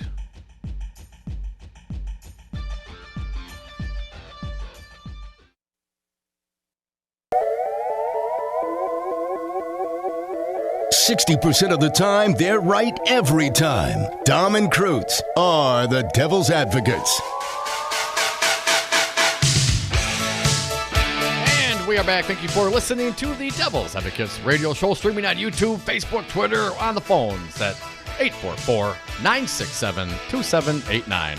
Dominic, want to thank our most recent guest, State Senator Chris Larson, a fine Dem from Milwaukee.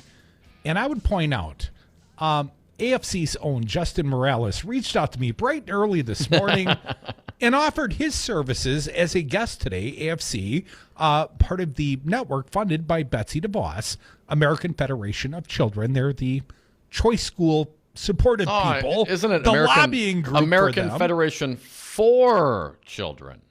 For the what children. What did I say? Of the children. I think it's for the children. Because it's all, Crudy, for the children. It's all about the kids.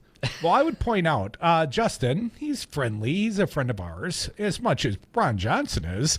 But anyways, I recall Justin Morales doing a town hall format with Mandela Barnes when Mandela Barnes was a candidate for the lieutenant governor. And I would point out for Justin, if you're listening, Justin, Mandela Barnes will be a fine guest on this show on Thursday. First time since his election as lieutenant governor.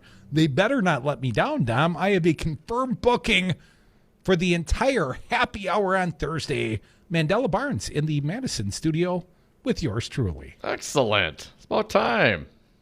And Justin, perhaps we'll go out and you can buy me a beer sometime soon. 844-967-2789. If you have any comments on this or other topics, please pick up the phone and dial right now. Now, Dominic, I've got a topical conversation. I want to turn back, not to Betsy DeVos. Nobody's too excited about her being here today. But thank you, everybody who showed up early this morning to give her a little hell. Yeah, good citizens. Always love us some protesters. Yeah. Those that would assemble and express their First Amendment protected rights. It's a beautiful thing. There are many Republicans that don't want you to have the right of assembly and certainly not the right of protest. But we commend those fine people, Dom. And I want to turn back to Bernie Sanders and Elizabeth Warren, but Bernie Sanders. And I would point out, I saw some new polling over the weekend. Specifically, I found it over the weekend. The polling dropped before the weekend. And I would point out, it's not a national election. Not yet. I know I point this out often, but it's a state-by-state race.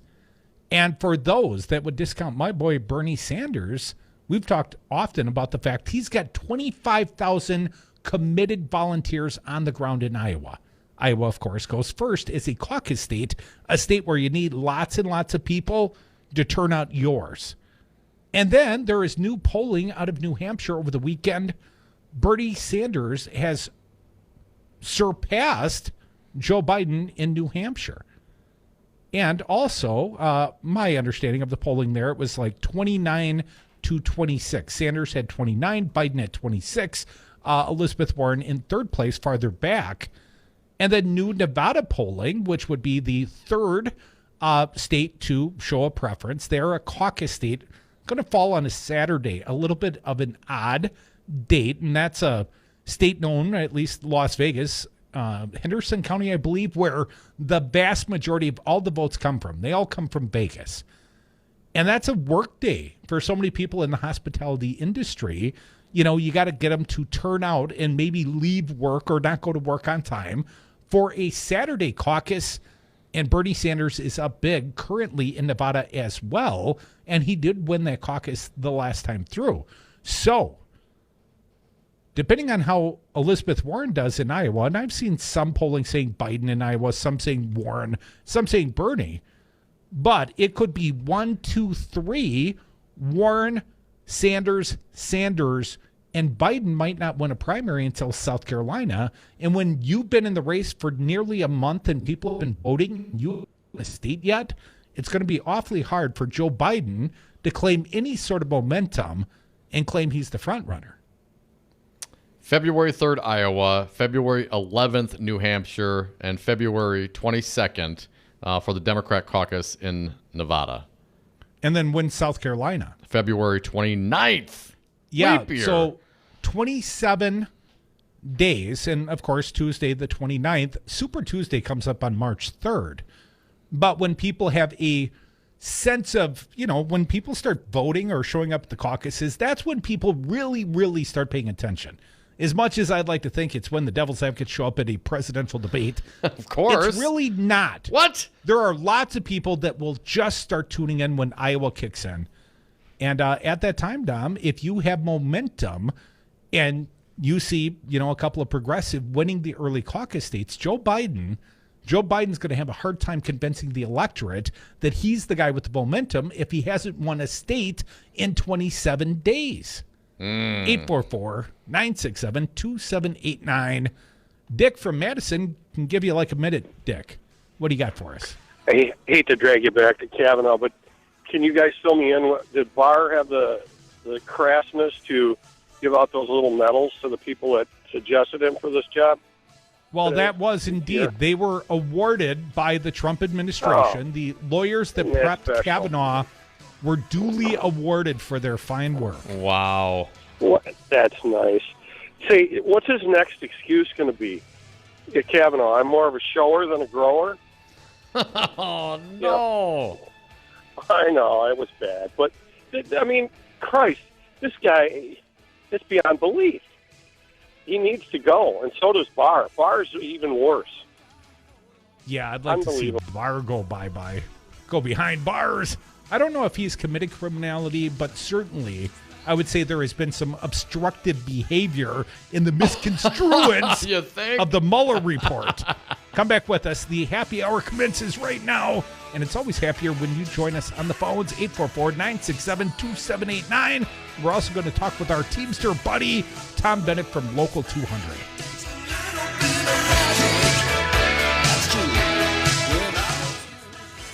If you missed something on the Devil's Advocates, don't worry. After you get over your shame, you can check out domandcroot.com. Podcasts and interviews updated daily. They're magically delicious. You concerned about speaking up at work? Do you feel like you have no say in your day-to-day work routine? Join Teamsters Local 344. Call 414-258-4545. Get a seat at the table. Join your brothers and sisters in negotiating for better wages, hours, and working conditions, and be part of the most powerful union in North America. Teamsters Local 344 covers sales and service throughout Southeast Wisconsin and package and airlines statewide. Contact Teamsters Local 344 at 414-258-4545 or at local344.org. This is Dom from the Devil's Advocates. You know, in the 7 years that Crudy and I have been doing the show, we have never had a more engaged, dialed in, and motivated audience, and we love them for it. Now is the time for you to reach the greatest audience ever. Call now, advertise with the Devil's Advocates and Real Resistance Radio. Market your products or services, get your message out, join the resistance. Call us at 414-635-0872. That's 414-635-0872, or go to realresistanceradio.com. You are listening to WRRD 1510 AM, Waukesha, Milwaukee. Always streaming at newstalk1510am.com.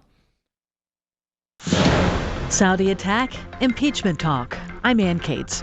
President Trump says the U.S. has lots of possible options in the wake of drone attacks that damaged Saudi Arabia's oil industry.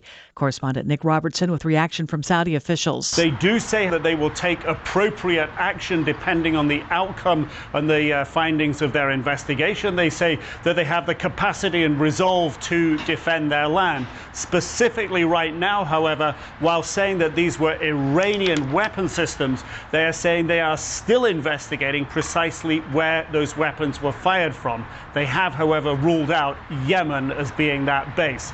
The House takes up impeachment this week. On the eve of what he calls his committee's first impeachment hearing, House Judiciary Committee Chairman Gerald Nadler says it's his personal opinion President Trump should be impeached. Appearing on WNYC, Nadler said behavior like trashing the Constitution, trashing the norms that guarantee democratic government, and taking steps so the president becomes more of a tyrant cannot be tolerated. But he added the House should not move ahead with impeachment without public support. Nadler says impeachment is important even if the Senate doesn't remove the president from office, because Congress must, quote, vindicate the Constitution. Jerry Bodlander, Washington. General Motors and the United Auto Workers are continuing to negotiate with close to 50,000 employees on strike. Correspondent Vanessa Yurkovich. GM is saying that they are offering a very fair and strong contract, offering to boost wages, offering to bring more people on board, and offering to restart some of the plants. But the UAW, the union, saying that is not good enough. They need stronger health care, and they want a better starting salary for all of their employees. Losses today on Wall Street. The Dow Jones Industrial Average fell by triple digits, closing down 143 points. The S&P off 9, the Nasdaq down 23. I'm Ann Cates.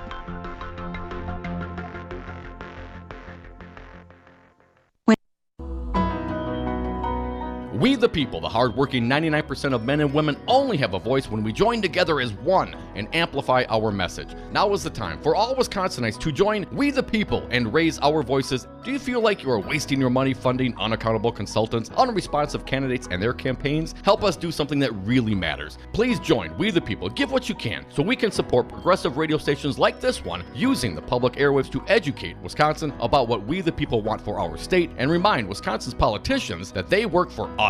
Your donations to We the People at p4ppc.org, a registered, compliant IRS 501c3, will always be tax deductible, will always remain anonymous, and We the People pledge to spend 100% of donations educating Wisconsin on the issues our donors want discussed, giving individuals a voice in the collective message of We the People. Please give today at p4ppc.org. That's p4ppc.org.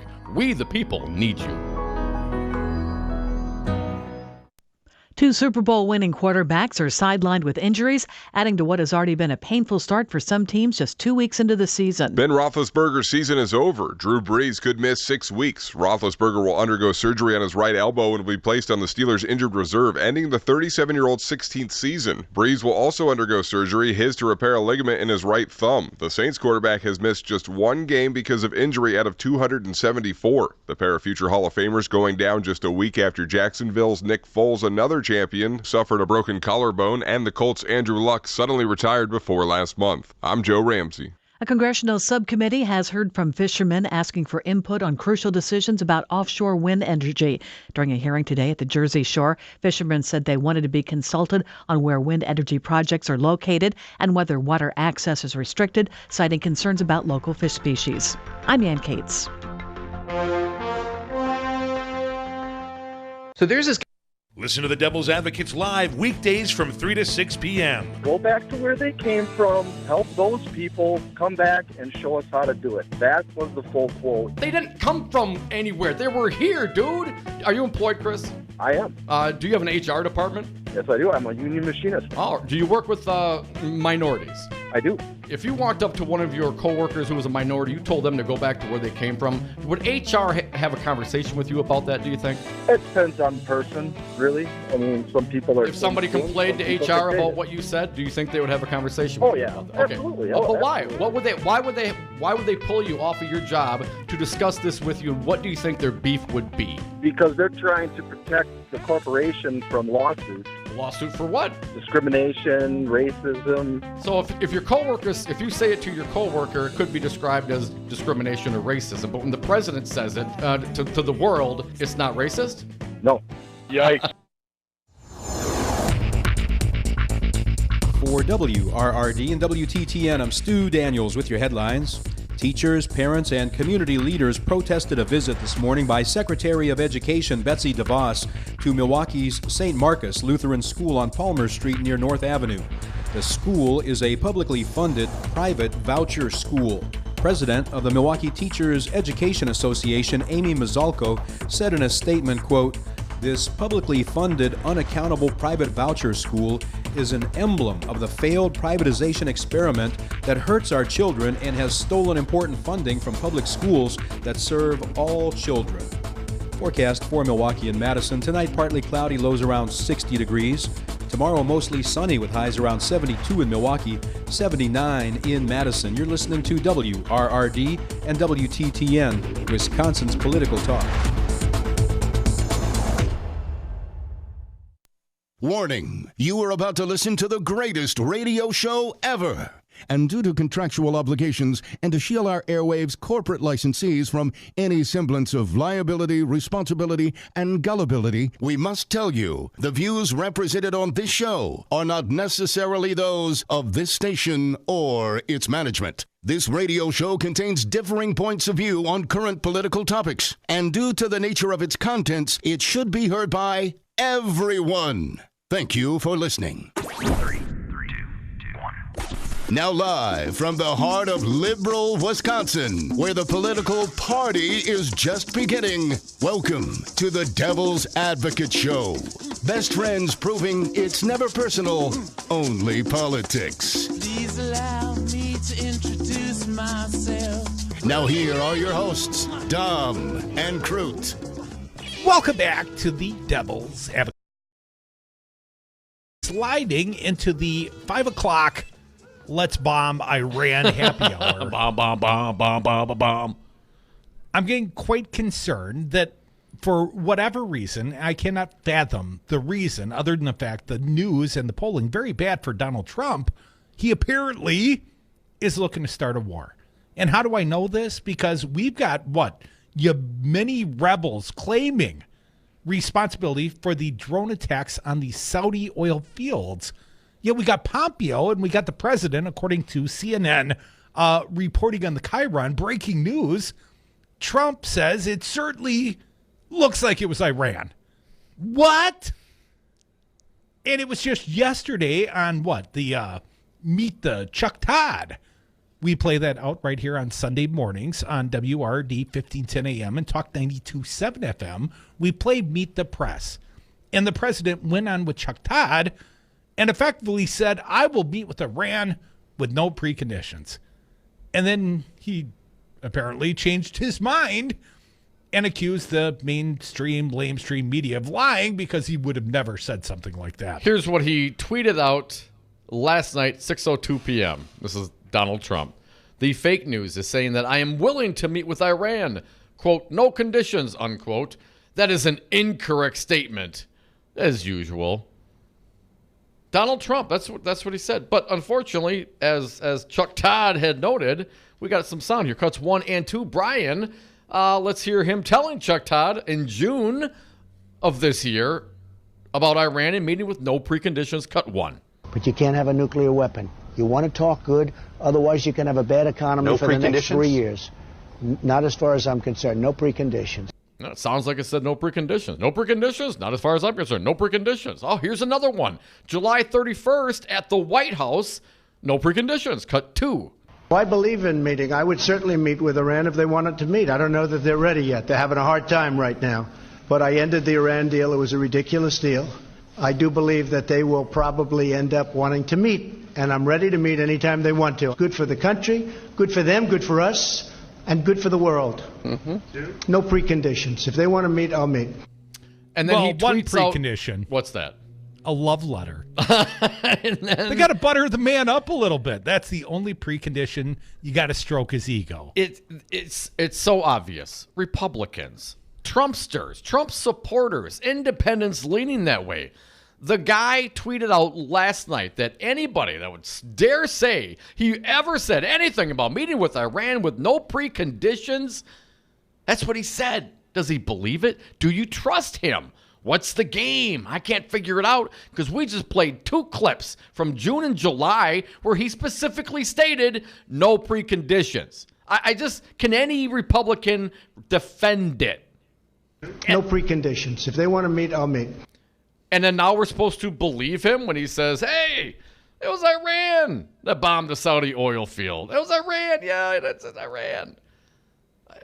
When do you believe it? And what's the tell? You know, if you know that he's faking and joking about the fake news because we played you the clip, and well, of course he was just kidding. Can you identify for me the tell? How do you know when he's kidding? When he's joshing? When he's just trying to push some buttons? When he's just, talking out of turn, talking trash, trolling the libs? When do you determine when is he seriously talking about policy and fact, or when he's just, talking trash? I can't figure out the difference. As far as I can tell, all he does is talk trash. Well, you're not very intuitive then, Tom. Apparently not, man. You leave it to me. Here's the tell. Okay. The lips are moving. He's probably lying. 844-967-2789. Let's grab some callers. Tony from Portland, you are up. Thanks for calling today, Tony. What do you got for us? Hang on, Tony. We got some buttons here. There we go. Tony, welcome. Can you hear me? Yes, sir. All right, brother. No, I'm calling because I'm sick and tired of the spinelessness of the Democratic Party. They're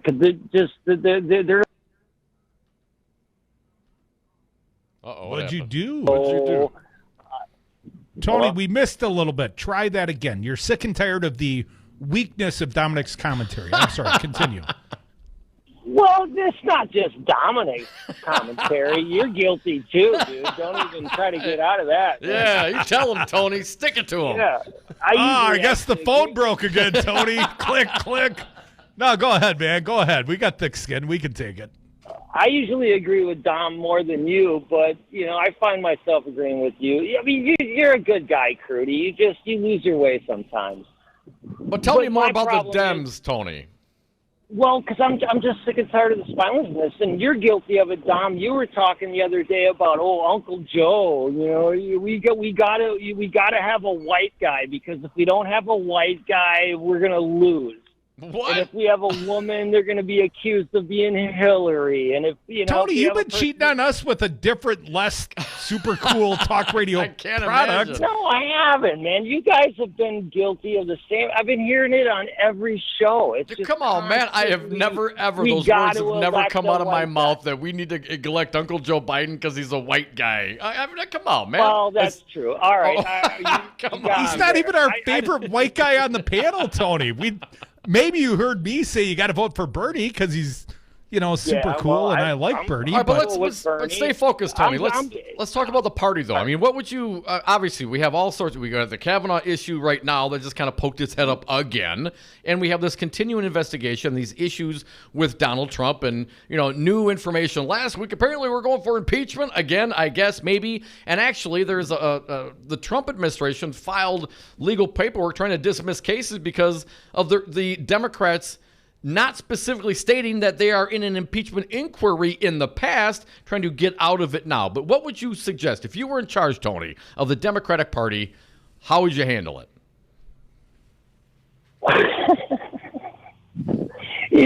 Everything you just said is why I'm so freaked out about the Democratic Party, because there's just so much stuff being flown out there. What I would do immediately is I'd put everybody that ignores a subpoena in jail, because that's what would happen to me. That's what would happen to you. And there is no rule of law anymore, because the president is sticking his fingers up at every single human being that wants to say anything about anything, and nobody's doing anything about it. We're just yelling at each other on the radio. Okay, now let's just stop there for a moment. The subpoenas have been issued, and of course they're being challenged, right? So do you being ignored? Well, they're being challenged. They're in court. Subpoenas? They're in you court. Don't challenge subpoenas. Wait, how do you challenge a subpoena? If you get subpoenaed Well, ask tomorrow, Bill Barr. The how do guy's you been challenge- held. The guy is being No, held if- in let's contempt just- of Congress, but of course the Congress doesn't have an enforcement mechanism because the enforcement mechanism is the Department of Justice, Which is Bill who will Barr. never go and arrest their own attorney general. Right. And what I'm on, and that's my point.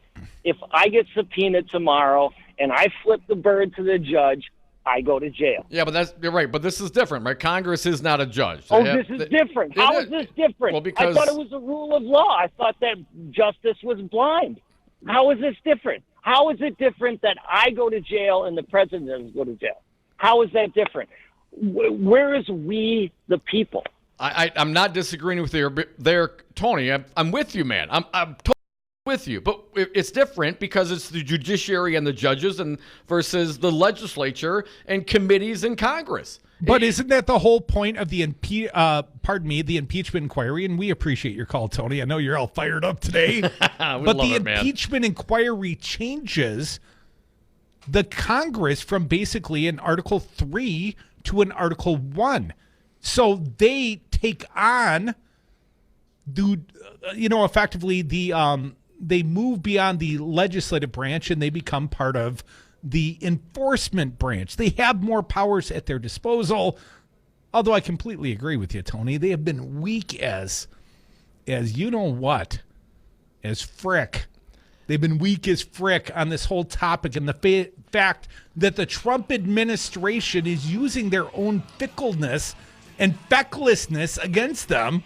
Well, they're not even serious about impeaching our guy. We're going to be dismissive of the Democrats' subpoenas and everything else, because if they really wanted to impeach the guy, they'd have a clearer message. It'd be done already. They do it. Do it. Do it. Do it. Do it now. Come back with us. Join us on the phones. Do it. Dial the number 844-967-2789. Going to talk about the UAW. They went on strike overnight. Got a fine Teamster local buddy, Tom Bennett, joining us in studio. He's the secretary-treasurer of Teamsters Local 200. He's coming soon, so you better dial right now.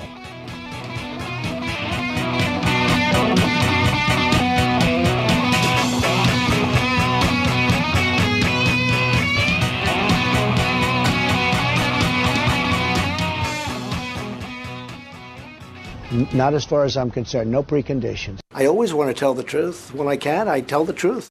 No preconditions. If they want to meet, I'll meet. Believe me. That old Beach Boys song, Bomberan.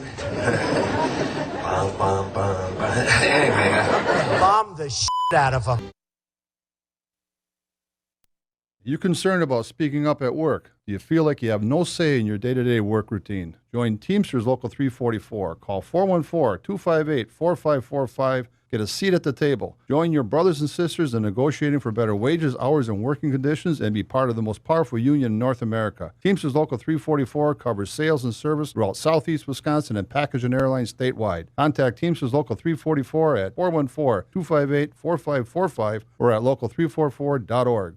I don't see the support. I don't support it. Wisconsin Senate Majority Leader Scott Fitzgerald doesn't see the support for legalized medicinal marijuana, even though the 2018 midterm referendum in 11 counties and the city of Waukesha passed by over 79%. Call Scott Fitzgerald at 608-266-5660. Tell him you support legalized medicinal marijuana. No, I don't see it. This message was paid for by the People for People Corporation.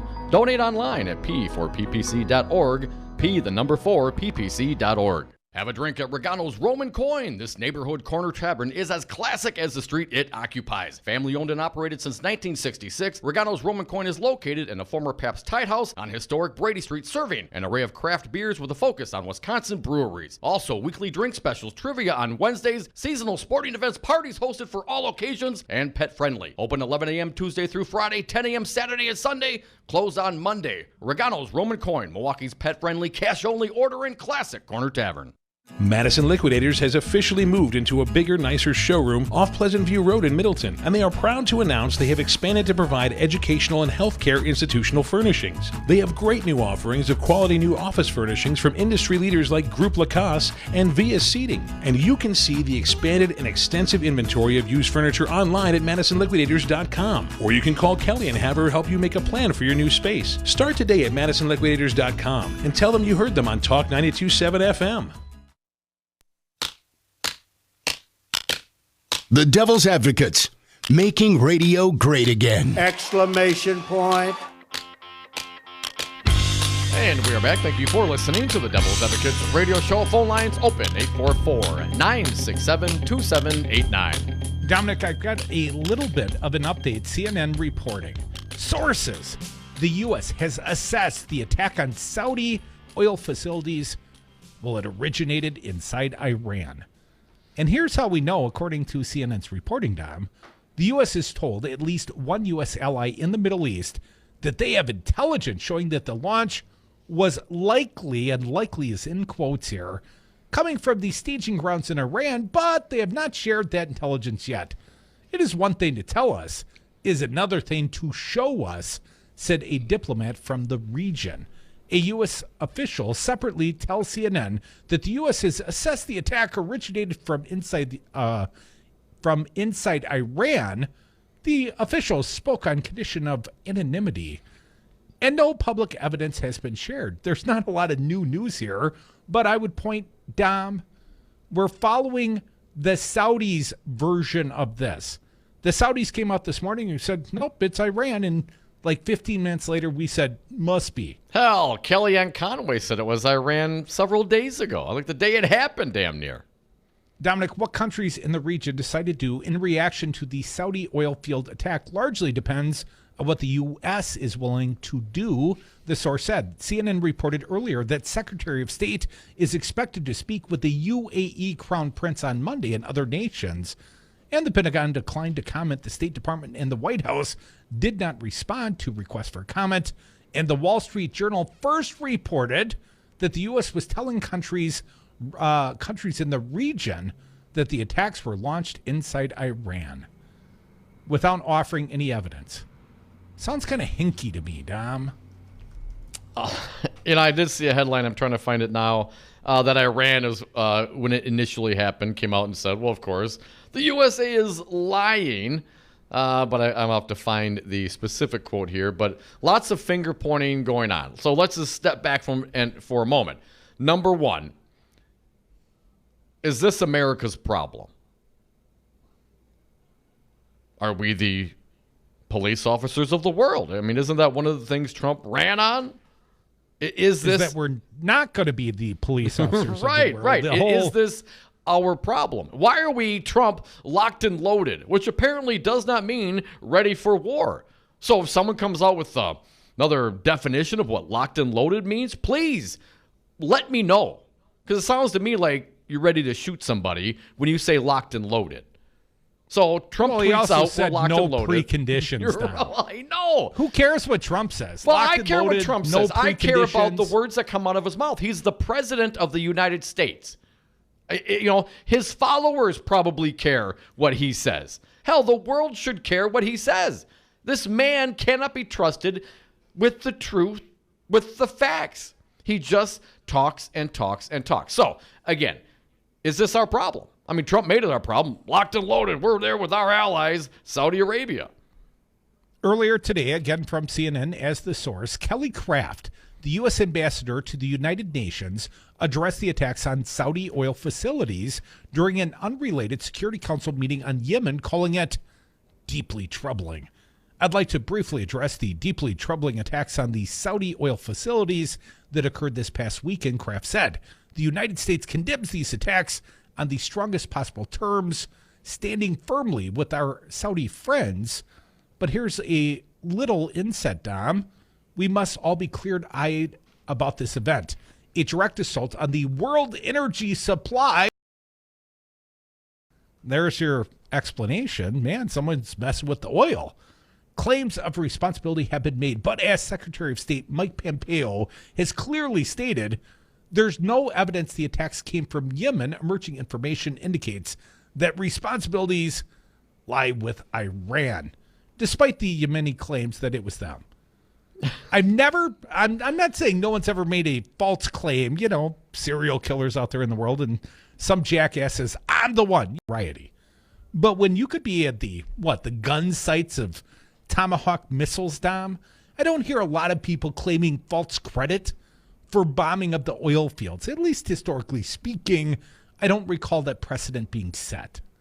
From the Washington Post, pardon me, oil futures jumped Sunday evening as markets opened for the first time since the attacks. The price of Brent crude surged 18% before falling back to a 12% increase. What about the price of crude? What's that going to cost me at the gas pump? Right. I got to use the premium in my little sporty car. The Houthis, a rebel group in Yemen allied with Iran, asserted responsibility for the attack, saying they had sent a fleet of drones toward the Aramco facilities in eastern Saudi Arabia. The most pointed public accusation came from Pompeo, who blamed Iran on Saturday for what he called an unprecedented attack on the energy supply. Crudy, you already read that. And I'm trying to see what Iran specifically stated in this piece. And they said it wasn't me. Iraq. That's Iraq, not Iran. Yeah, they did say it. They said it wasn't me. It wasn't me. Now, I guess here's my thing. If it was the Houthis as claimed, and they were using weapons provided to them by Iran, is it Iran's fault? Right? I mean, if this is a proxy war, of course it's a proxy war. Iran's supplying weapons. Hell, we're supplying weapons, right? Dominic, didn't we try that line of questioning with U.S. Senator Ron Johnson?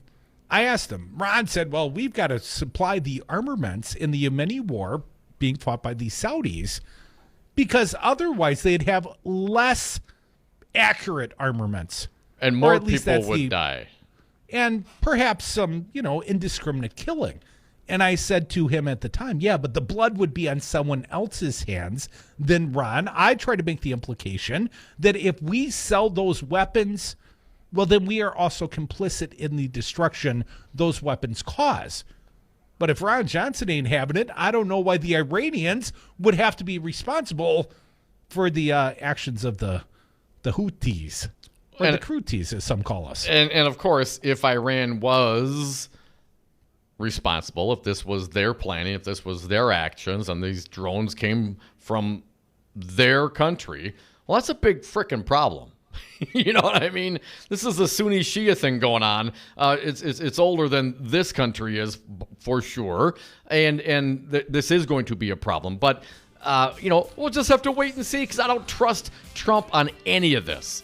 You know why Trump wants to get involved? Because the alternative, or maybe the co-plan, Putin proposes Russian missile defense for Saudi after oil attack. 1 hour ago, Al Jazeera reporting that the Russian president says ready to help Saudi Arabia, proposing purchase of S-400 missiles for the protection of oil plants. Timing is everything. Crudy officials in Iran pushed back. The Iranian foreign minister said, having failed at max pressure, Pompeo now turning to max deceit. Come back with us. We got a fine guest joining us live in the Brady Street studios next. He's Tom Bennett, Secretary Treasurer, Teamsters 200. They're standing with the UAW workers that went out on strike last night. Come back with us and Big Tom Bennett.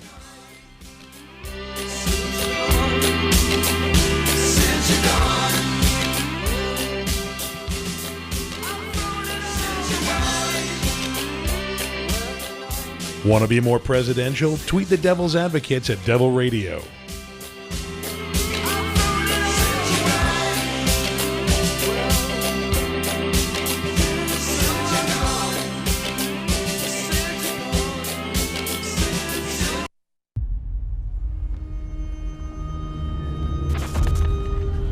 Opiates has taken everything and everyone I've ever loved away from me. Everything. I blew my ankle out and I got prescribed pain pills by my doctor. If making my detox public is gonna help somebody, I'm all for it. I just wish I would have had a warning. Opioid dependence can happen after just 5 days. Know the truth, spread the truth. A message from Truth, the Ad Council, and ONDCP. Listen to the Devil's Advocates live weekdays from 3 to 6 p.m. Scott Walker tweeting out from a La Quinta in a Rancho del Solio Ronald Reagan fashion shirt. You know, only as a available guy online. who's wearing a Bernie Sanders shirt, how can you Mine's rip on bootleg. a guy for wearing a Ronald Reagan shirt? Buddy, I got a Bernie bootleg on. This is cool on so many levels. You don't even know how cool I I am. do not. If it could just be a little tighter.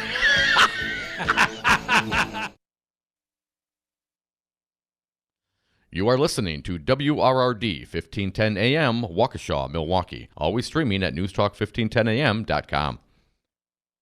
Tune in to Wisconsin's Political Talk on WRRD 1510 AM. Weekdays, it's the Earl Ingram Show from 6 to 9 a.m. Next, it's Stephanie Miller from 9 to 11. From 11 till 2, the Tom Hartman program. At 2 o'clock, it's Democracy Now! With Amy Goodman.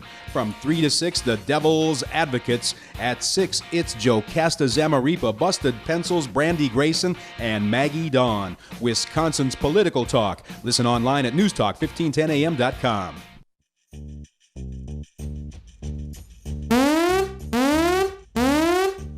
There is a Milwaukee transit emergency.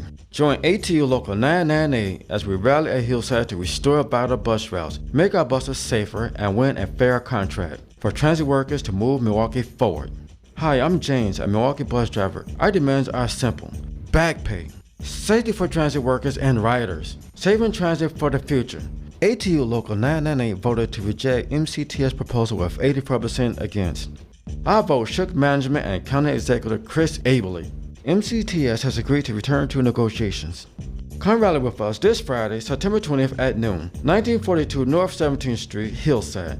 Let MCTS, Chris Abele, and the community know we mean business. Don't make us strike again. This message paid for by ATU Local 998.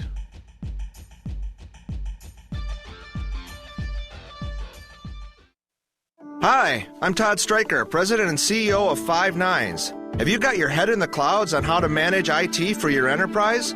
We can make your dreams a reality. With our enterprise cloud technology, consulting, servers, networks, and hosting, we'll manage your IT so you can focus on running your business. Consider Five Nines your personal enterprise IT solution. Enjoy technology. For more information, visit fivenines.com. That's the number 5, NINES.com. For WRRD and WTTN, I'm Stu Daniels with your headlines. Senator Ron Johnson appeared at the Ideas Fest in Madison on Saturday and said he supports Donald Trump's plan of taking money away from military projects and using it to build a wall at the Mexican border. The Brewers beat the Cardinals yesterday 7-6, winning 2 out of 3 in that series.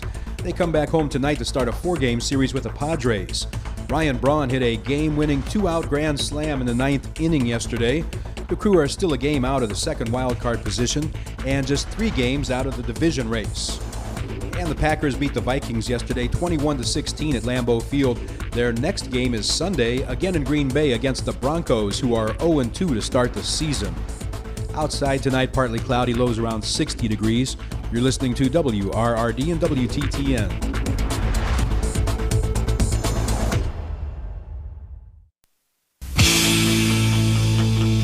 The Devil's Advocates, radio for the 99%. Welcome back to the Devil's Advocates Radio Show. The happy hour, it continues, and I'm happy to announce we've been joined by a guest live in studio.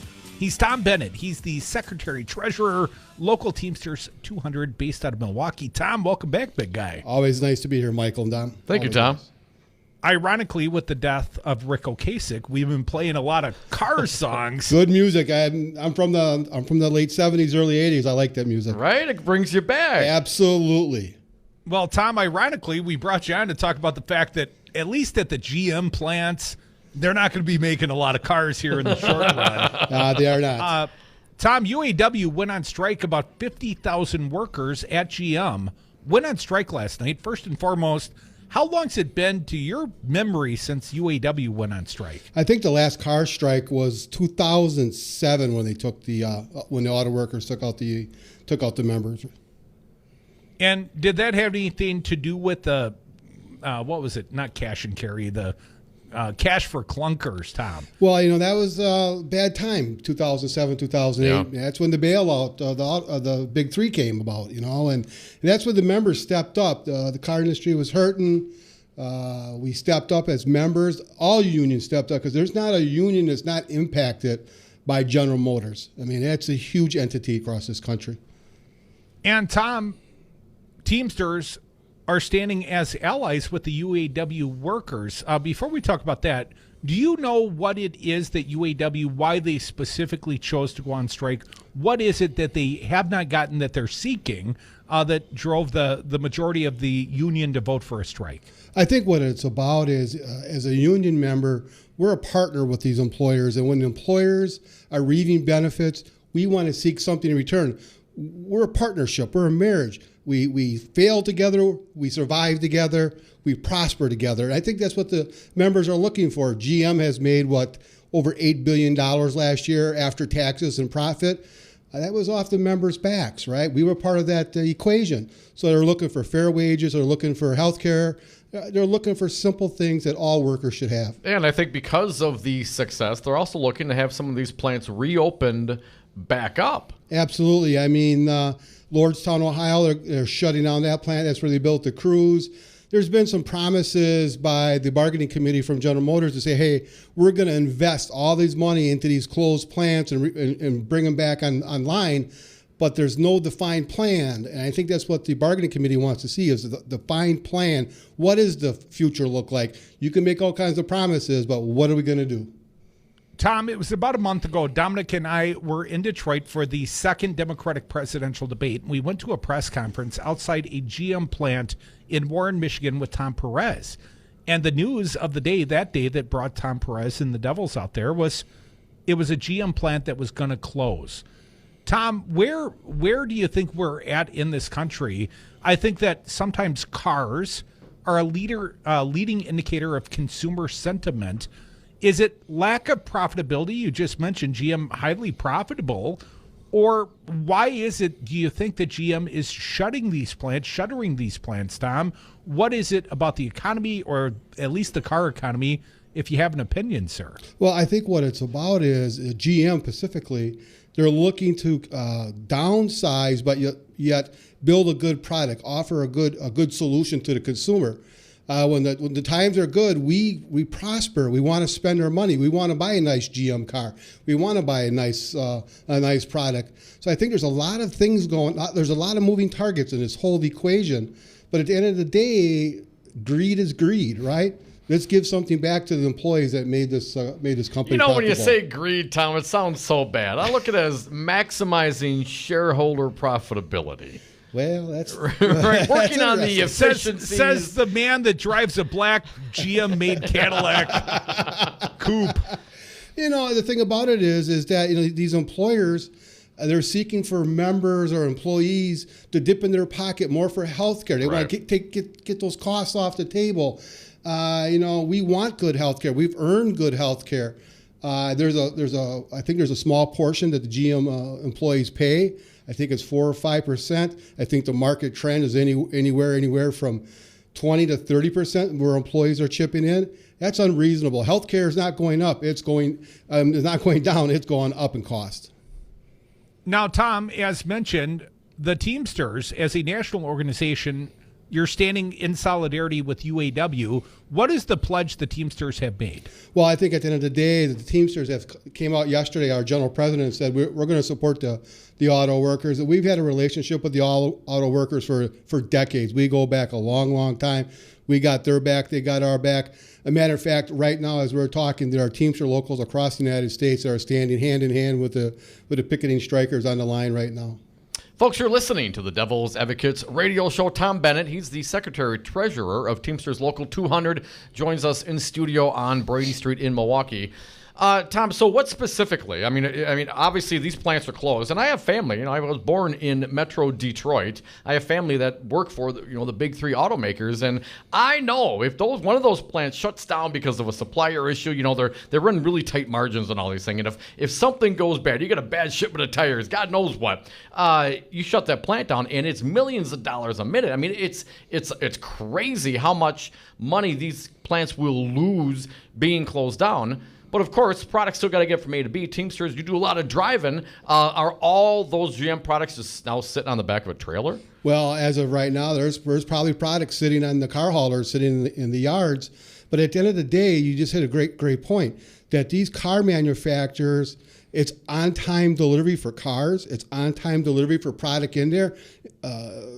Manufacturers don't keep things on the shelves anymore. That's capital sitting there. So it's all about on-time deliveries. So these ancillary manufacturers are building the car seats, building the batteries. They're going like, whoops, we're going to have a situation here in the next 30, 40 days.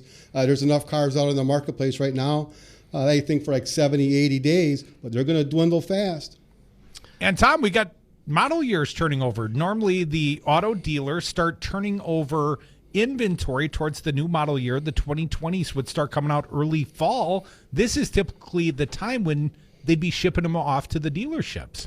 These labor leaders have done some calculation about the risk, have they not? I believe so. But also, I mean, the membership votes, Tom, and it's been 12 years since they've voted to go on strike. And I read a couple of things into this, and I want to get your opinion. Number one, good for them. I mean, when you see corporate America making what they're making, and we know, the disparities in wages and all, we can go through all the stats. We know the stats, but good for them. Number one, for standing up and fighting for their fair share. Good for the Teamsters and everyone that's standing with them in solidarity, because this is part of the problem. This becomes a solution when you decide to stand up for your rights and go on strike, membership driven. I think it shows strength again in the union. 12 years has been a long time, and we've seen what happened here, at least here in the state of Wisconsin, with union membership and the Republicans and corporate America's attack on people's right and ability to organize for labor. Is this part of the resurgence of labor to some degree in your mind, Tom? Absolutely. We're starting to see members understand what their union's about and what their union brings to their family. This is part of that resurgence program that we're seeing across the United States. I hate to talk about politics, but politics plays a big role in this. Sure. We've already got picketers and strikers saying, Trump, stay out of this situation. This is our problem. This is our deal. And that's the union resurgence this program is going on right now. And what happens if this thing goes on for a week or a month? Does the Teamsters continue to stand with UAW? Absolutely. And for the drivers that would be delivering and working in those particular areas with GM, what do they do? What's the day-to-day for them now? So for the Teamsters, the guys that haul the freight, guys that work in the plants, guys that do maintenance in the plants, they're gonna honor the picket lines. Our general president has said we're gonna honor, and that's what we're gonna do. We're gonna honor, and it's just not the Teamsters that are honoring the picket lines. The steel workers that come out, other unions that come out. People are watching us, and they're going to see what the labor is going to do on this situation and on this strike. And taking members out on strike is not an easy task to do. You tell your membership, be prepared, understand what's going on here. It's a big change in your lifestyle, without a doubt. Tom, let's talk about the Trump tariffs for just a minute. It seems like it was maybe a little over a year ago that Donald Trump went after Harley-Davidson Motor Corporation because they were going to start outsourcing some of their plants and parts to avoid some of the Trump tariffs. Tom, do you, as a leader in labor, do you have conversations about the Trump tariffs, and how is it affecting the industries? And are people placing blame perhaps where it's due with Donald Trump? Talk to a dairy farmer about tariffs. It's devastating in the state of Wisconsin. What do we have, 200 and some odd farms closed in the last couple of months? Yeah, 2 a day. It's terrible, and it's driven by tariffs. Farmers cannot compete, and we've got to do something to get these farmers in a place in their lives where they can compete. And these tariffs are killing these farmers, are killing the industry. We're starting to see milk decline in our milk plants right now. It's a very unique situation. Tom, I also see a national slowing in the manufacturing sector. And, of course, that affects lots of working men and women, lots of blue-collar boys and girls out here in the United States. Again, do you think people are cognizant of Trump's tariffs and the effect that it's having as a trickle-down effect? Do you think people are starting to see it in their pocketbooks yet? I think you absolutely are. I think you're absolutely starting to see where people are getting nervous. Are we walking ourselves into recession? What's going on? Because freight volume is down right now. Trucking companies are closing. There's businesses closing. We just had a 70-year business in the state of Wisconsin just closed here last month. So there's things going on where banks are starting to tighten up their line of credit. There's some nervousness out there in the financial markets. I think you're going to see more of that continuing. Folks, you are listening to the Devil's Advocates radio show. Got a fine guest live in studio. He is Tom Bennett, Secretary-Treasurer of Teamsters Local 200. They're fine sponsors and friends of ours. Now, Tom, I know I wasn't there in Milwaukee with you fine gentlemen, but I know Labor Fest went off this year, and I think it was a hell of a turnout, at least according to my little buddy Dominic. Labor Fest on Labor Day, Tom, how do you think that reflects on union strength here in southeastern Wisconsin? This year's Labor Fest was probably the most outstanding Labor Fest I've seen since 1999. Wow. There were people walking hand in hand. There were conversations going on, brothers and sisters talking to each other. The grounds at Summerfest, people were talking. They were just interacting with each other, families. Best radio show in the state of Wisconsin was there. Earl did an awesome job. It was a resurgence, and you could actually see it amongst everybody at the Summerfest grounds. You could see it at the staging area. You've seen it at the park. You've seen it on the route. A different vibe, a vibe I haven't seen in at least a decade. Now, Tom, my understanding is there were less political speeches, certainly, than prior to the midterms in 2018. But that doesn't mean that the unions aren't going to be feeling the politics when the 2020 electoral cycle rolls around. Now, Tom, how do the Teamsters handle the difference between the general rank and file union membership and the politicking, which obviously you guys have segregated accounts for? But, Tom, how does that work as you guys turn from, a normal workaday year to a huge campaign year here in the state of Wisconsin? Well, what we've got going on right now through International Brotherhood of Teamsters in Washington, we've got a survey out where we want our members to participate and give feedback. We want our members to go out and meet the candidates, touch the candidates. I went out and saw Cory Booker about a month ago. Ask them the questions. Ask them the tough questions.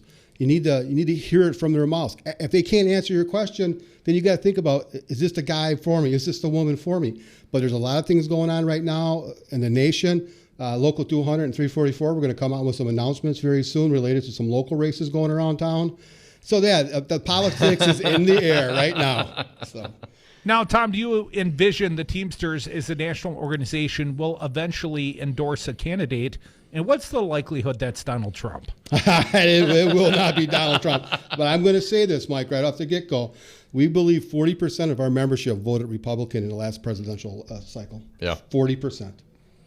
You think that amongst Teamsters members? Yes. Yes. How does that work within the organization? I mean, obviously, you're going to have, people believe what they believe. We're a victim of our culture, our parents, our surroundings. What develops us into human beings and adults, and we all have different perspectives on that. Do you have education, quote unquote, that where you present different sides of issues that people can get involved in? I know it takes a lot of time and people are working, but is there an outreach program to talk perhaps objectively, at least as you can, about issues that matter to labor and the different parties and candidates that would be better or worse for labor? One thing that we're doing right now, we're working with the International Brotherhood of Teamsters. We have our drive department coming to town. We've already done some outreach already to our membership at work sites, at our general meetings, at craft meetings. So we've got the discussion going. It's a delicate discussion. Of course, yeah. It's a very delicate discussion. But you have to get the discussion going. It starts now. And the members are listening because they're starting to see some of the things that this president and his administration are falling flat in their face. Look at this morning with our guest that was in Milwaukee. I was down there. Teachers are standing strong and their voices are being heard.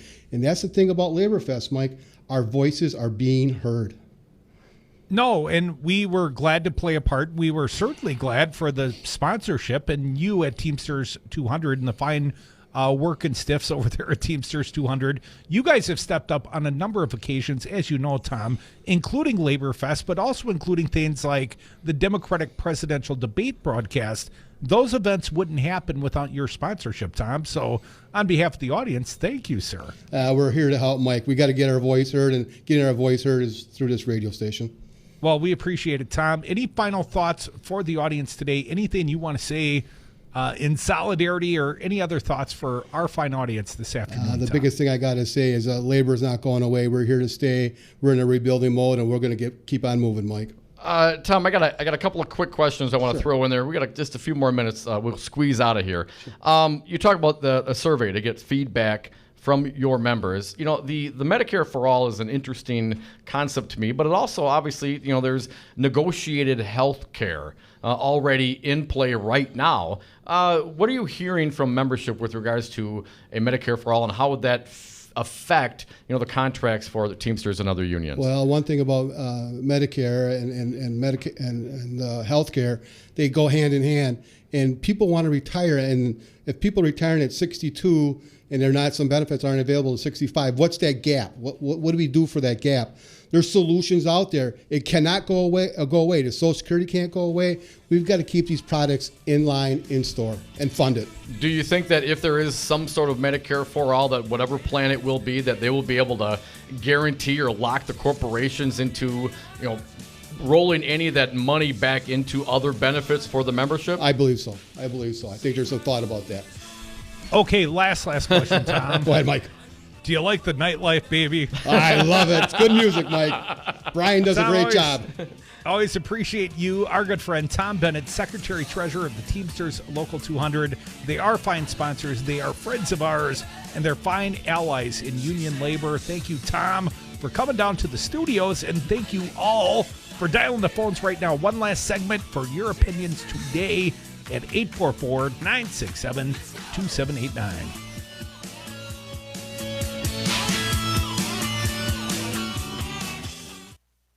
If I'm elected, you won't lose one plant. You'll have plants coming into this country. You're going to have jobs again. You won't lose one plant, I promise. Believe me. Mexico is going to pay for the war. Believe me. I know more about drones than anybody. Believe me. Beautiful, clean coal. Believe me. I will pay for the legal fees, I promise. Believe me. No, we're not backing down. Believe me. More power, more fight, the most heart. Gingras, Thompson & Walks is more than a law firm. We're family. We believe in doing our best to help people in need and right the wrong that's occurred. For more than 35 years, we've helped thousands of clients across the state of Wisconsin get the justice they deserve. Our proven track record of success isn't based solely on our knowledge of the judicial system. Rather, we make it our priority to get to know our clients and their cases so we can best represent them. Gingras, Thompson & Walks. Find us online at gtwlawyers.com.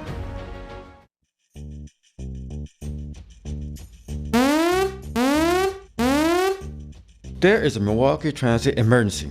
Join ATU Local 998 as we rally at Hillside to restore battered bus routes, make our buses safer, and win a fair contract for transit workers to move Milwaukee forward.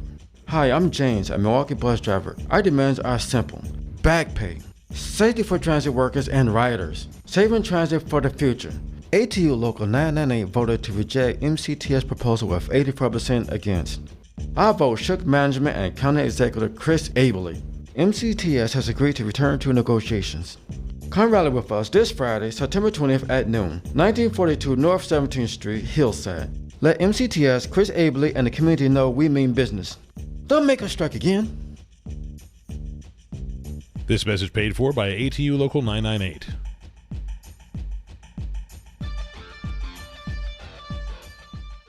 This is Dom from the Devil's Advocates. You know, in the 7 years that Crudy and I have been doing the show, we have never had a more engaged, dialed in, and motivated audience, and we love them for it. Now is the time for you to reach the greatest audience ever. Call now, advertise with the Devil's Advocates and Real Resistance Radio. Market your products or services, get your message out, join the resistance.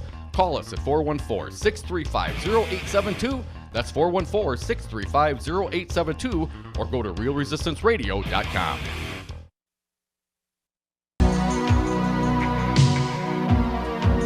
Ass, grass, or cash, nobody rides for free. Dom and Crute are the devil's advocates. You know I took this one off the list, right?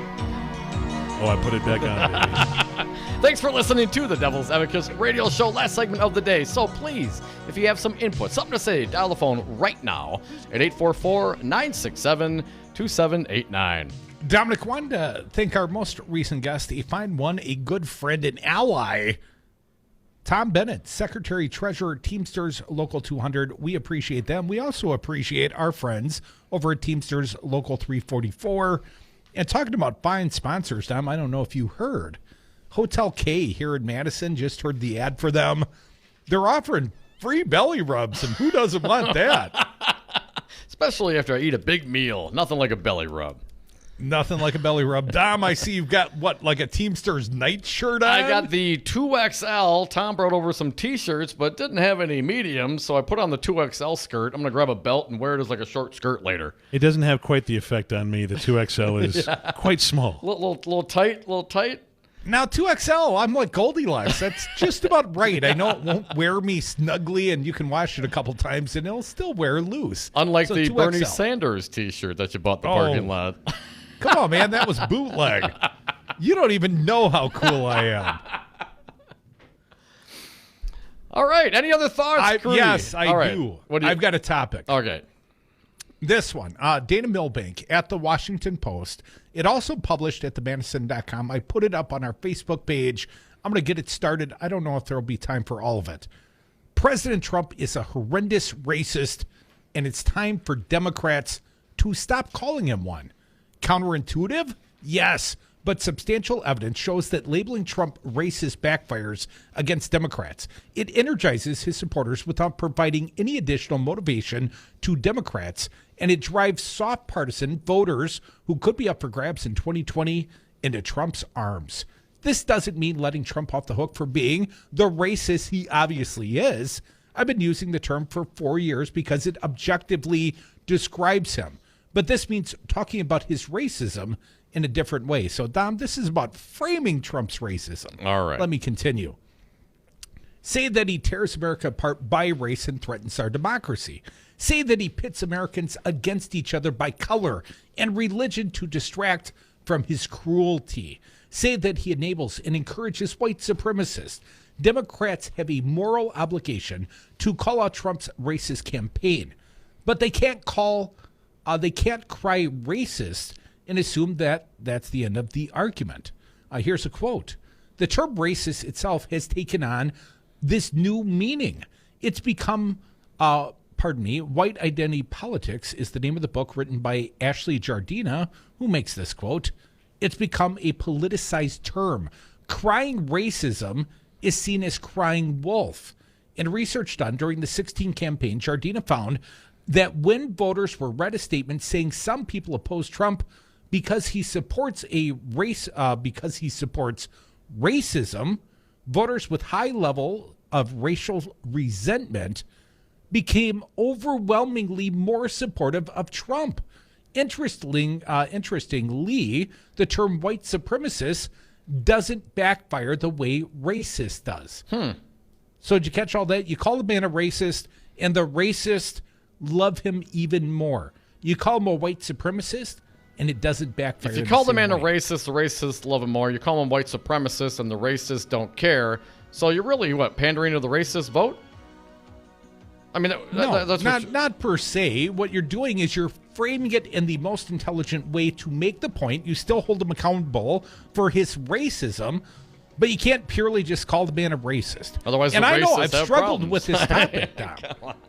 Because the president is a freaking racist, yes, but if you simply call him one, you're seen as crying wolf by the snowflakes on the right.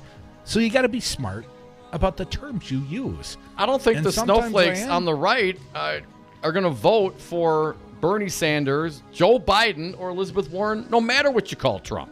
Yeah, but I'm more worried about the independents on the middle ground. You call the man a racist, and sometimes you drive them to the racist president. Yeah, if you're a racist. That's not what the entirety of the article says. Thank you, Tom Bennett. Thank you, Chris Larson. Thank you all for listening. Stick around. Joe Costa Zamaripa is next. The Joe Costa Show, right here on WRD 1510 AM, Talk 92.7 FM. She'll drive you all the way home.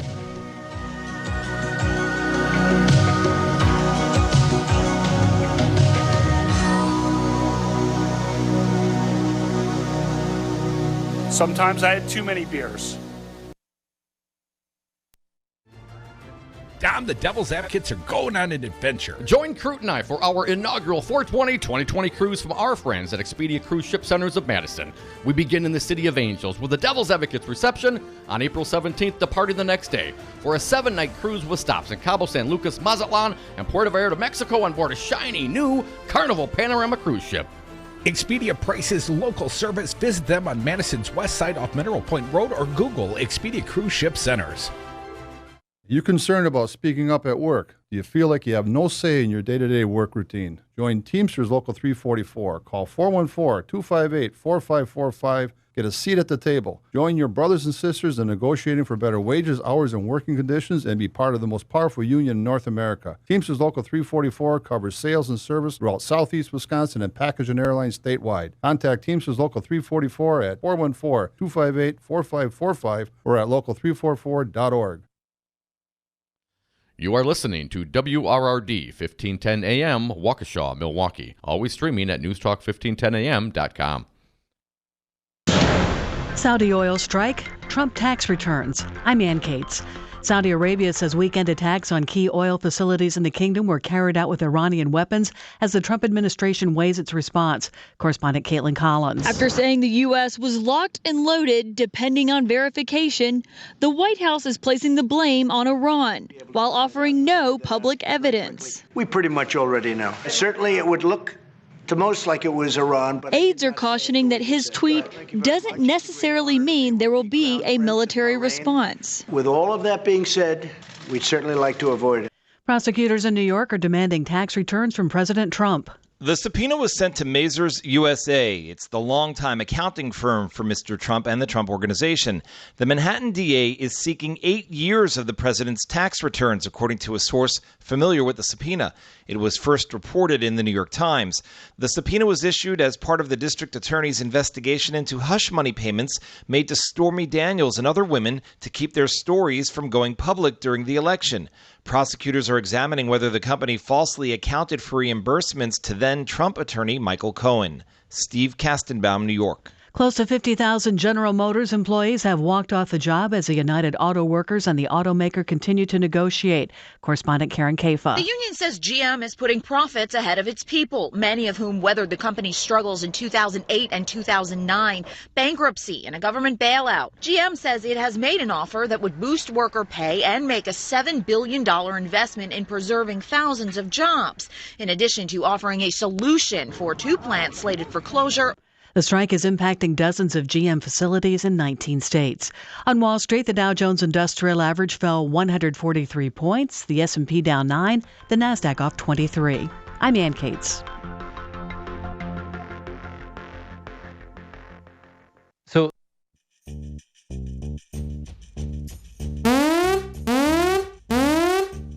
there is a Milwaukee transit emergency. Join ATU Local at Hillside to restore